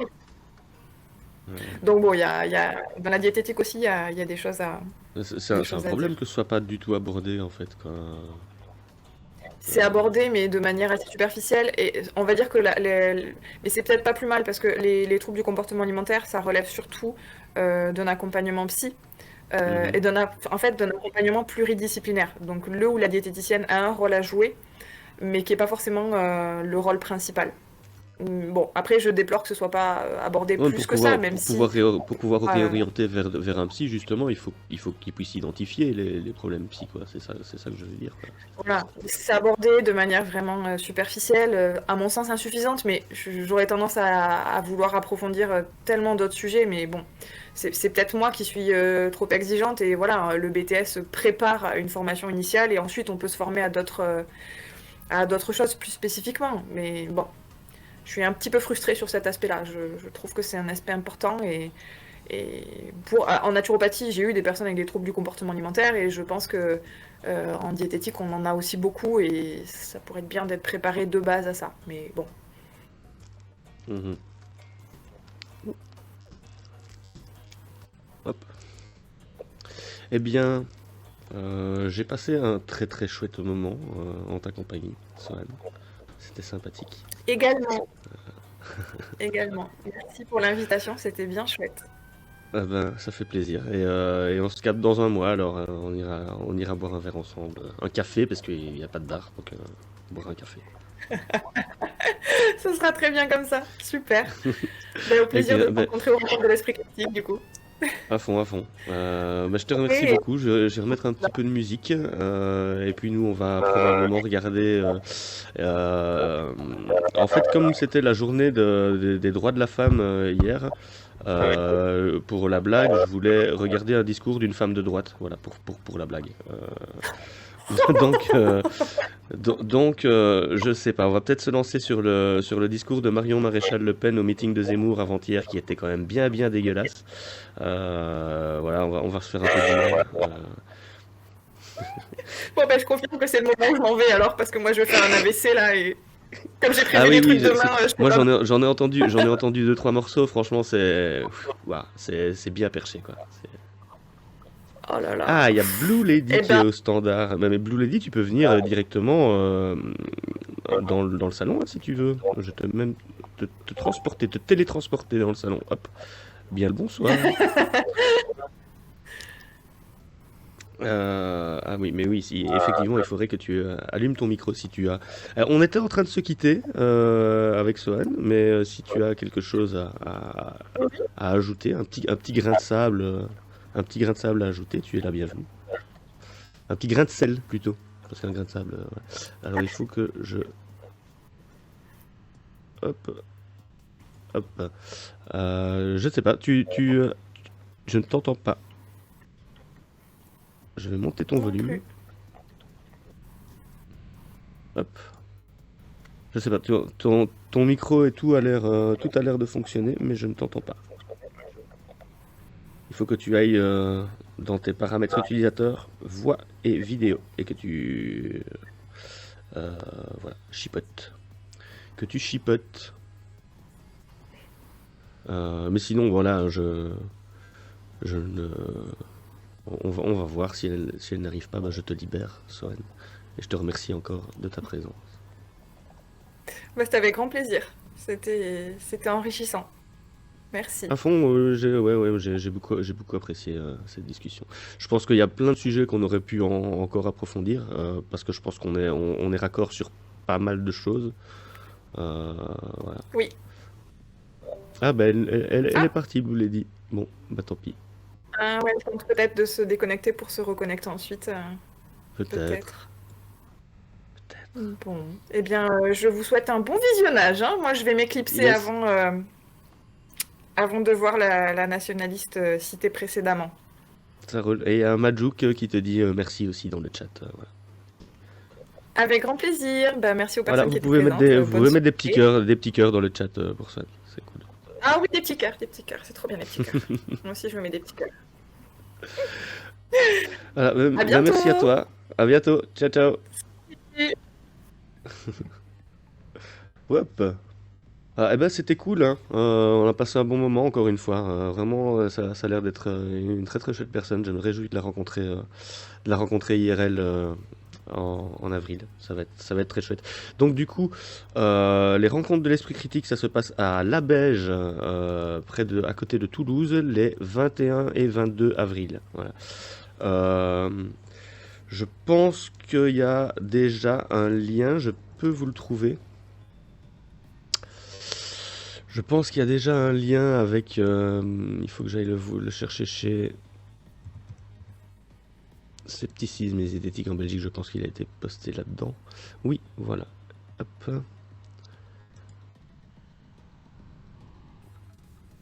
Voilà le lien de l'événement sur Facebook. Hop. Voilà. Ah, merde. Pourquoi ça n'a pas marché? Si, ça a marché. Voilà. Et donc, il y a déjà un petit programme. Il y a déjà un petit programme. Il y a déjà quelques noms. Mais ils ne sont pas ici. Ils sont chez Ludo. Oh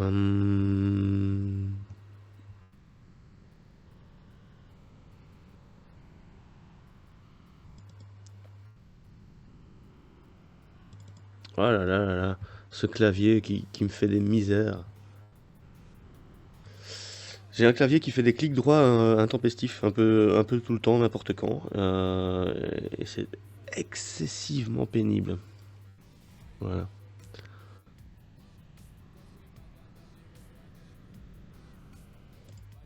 Alors voilà, la liste. Tenez-vous bien. Tenez-vous mieux, s'il vous plaît. Tenez-vous bien. La liste des non exhaustifs, bien sûr, il y aura encore des noms qui vont s'ajouter pour les rencontres de l'Esprit Critique les 22-23 avril à Toulouse, à la Beige. Jean-Michel Labrassard du comité para, très calé sur tout ce qui est paranormal, que ce soit des ovnis à la télékinésie, à tous ces bazars là, c'est un boss. Pauline Bouty. Pauline Bouty, il me semble que c'est la Dendrobat Doctor, mais je ne suis pas certain. En tout cas, c'est aussi une vulgarisatrice. Olivier Bernard, que je ne connais pas. Serge Brett Morel d'Astrocept. Samuel Buisserem, notre monsieur Sam National. Thomas C. Durand, évidemment. Ah, il n'y a pas Vled. Tiens, zut alors. Renaud Évrard, encore quelqu'un du comité para, qui lui est plutôt calé sur les bazars New Age et tout, il me semble, je suis pas sûr. Mais de toute façon, quelqu'un de très intéressant à écouter aussi. Bah, bonne nuit, Rakamel. Fouille.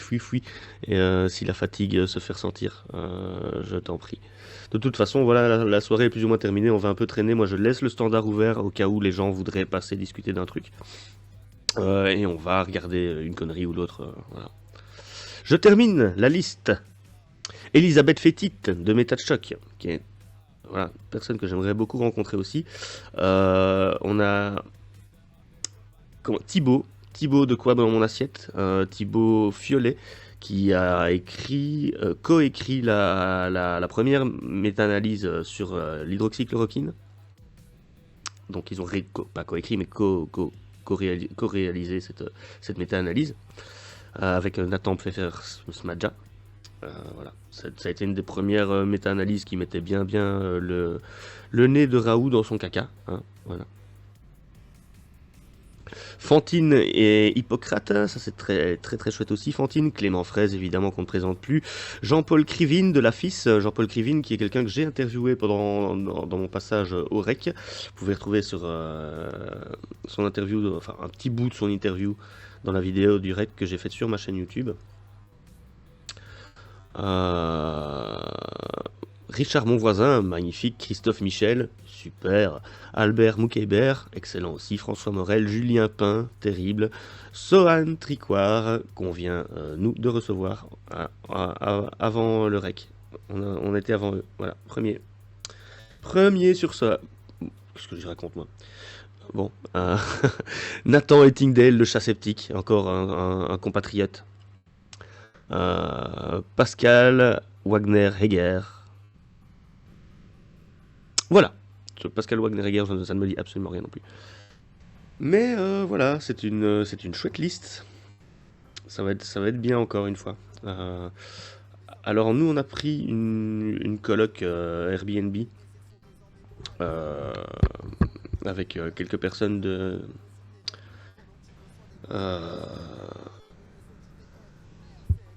la FIDES, hein, de la Fédération des initiatives pour la transmission de l'esprit critique et du scepticisme scientifique. Fédération qui vient d'être lancée et qui sera lancée officiellement le 1er avril. Donc vous avez un peu la primauté du bazar 2 semaines à l'avance là. Voilà. Donc c'est une fédération, c'est une association qui se veut être une fédération d'associations sceptiques pour pouvoir faciliter la création d'événements, le partage de ressources ou de personnes ressources. Voilà, ça c'est chouette. Que de beau monde. Il écrit beaucoup sur le complotisme et ses mécanismes. De qui tu parles? De Krivine, enfin, tous ces gens-là ont beaucoup parlé sur le complotisme dernièrement. Renaud Évrard aussi, il me semble. Enfin voilà, tous ces gens-là. Donc oui, ça va être très intéressant. J'y suis allé moi en septembre. Je me suis déplacé jusque-là, hein, et c'est pas la porte à côté pour quelqu'un qui vient de Belgique à Toulouse. Mais je ne regrette absolument pas. Voilà, ça a été un très très chouette événement. Et plein de belles rencontres et tout. C'était vraiment cool. Après voilà, c'est un peu comme ça. Tu vas dans n'importe quel festival, n'importe où. Tu fais des belles rencontres et tu t'amuses bien. Hein.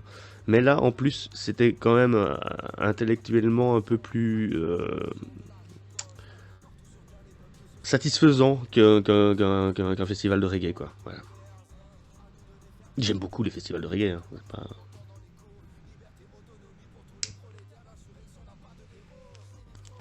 Ouais, c'était super le REC m'a reçu. Vivement le prochain en septembre, vraiment. En avril. Vraiment, ça va être cool. Moi, ce sera mes premières vacances depuis le REC de septembre, en fait. Hein. Et depuis le début du confinement, j'ai envie de dire, j'ai dû faire 2 soirées et le voyage du REC, et c'est tout, à peu près, je crois. J'ai plus trop bougé de chez moi, c'est pas pour rien, je me suis lancé sur Twitch, je me faisais tellement chier.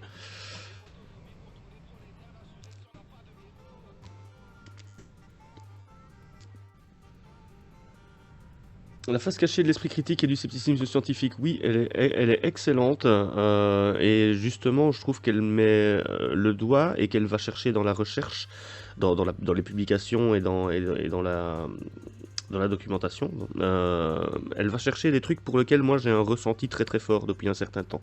Le fait que beaucoup dans le milieu sceptique se focalisent beaucoup trop sur l'aspect technique des choses, à tel point d'en oublier l'aspect social.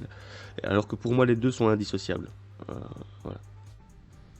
Et que pour moi, l'esprit critique, il doit avant tout vraiment aider à plus de justice sociale, voilà, aider une vision matérialiste du monde en fait, quoi, à s'exprimer et à trouver les points à mettre en exergue.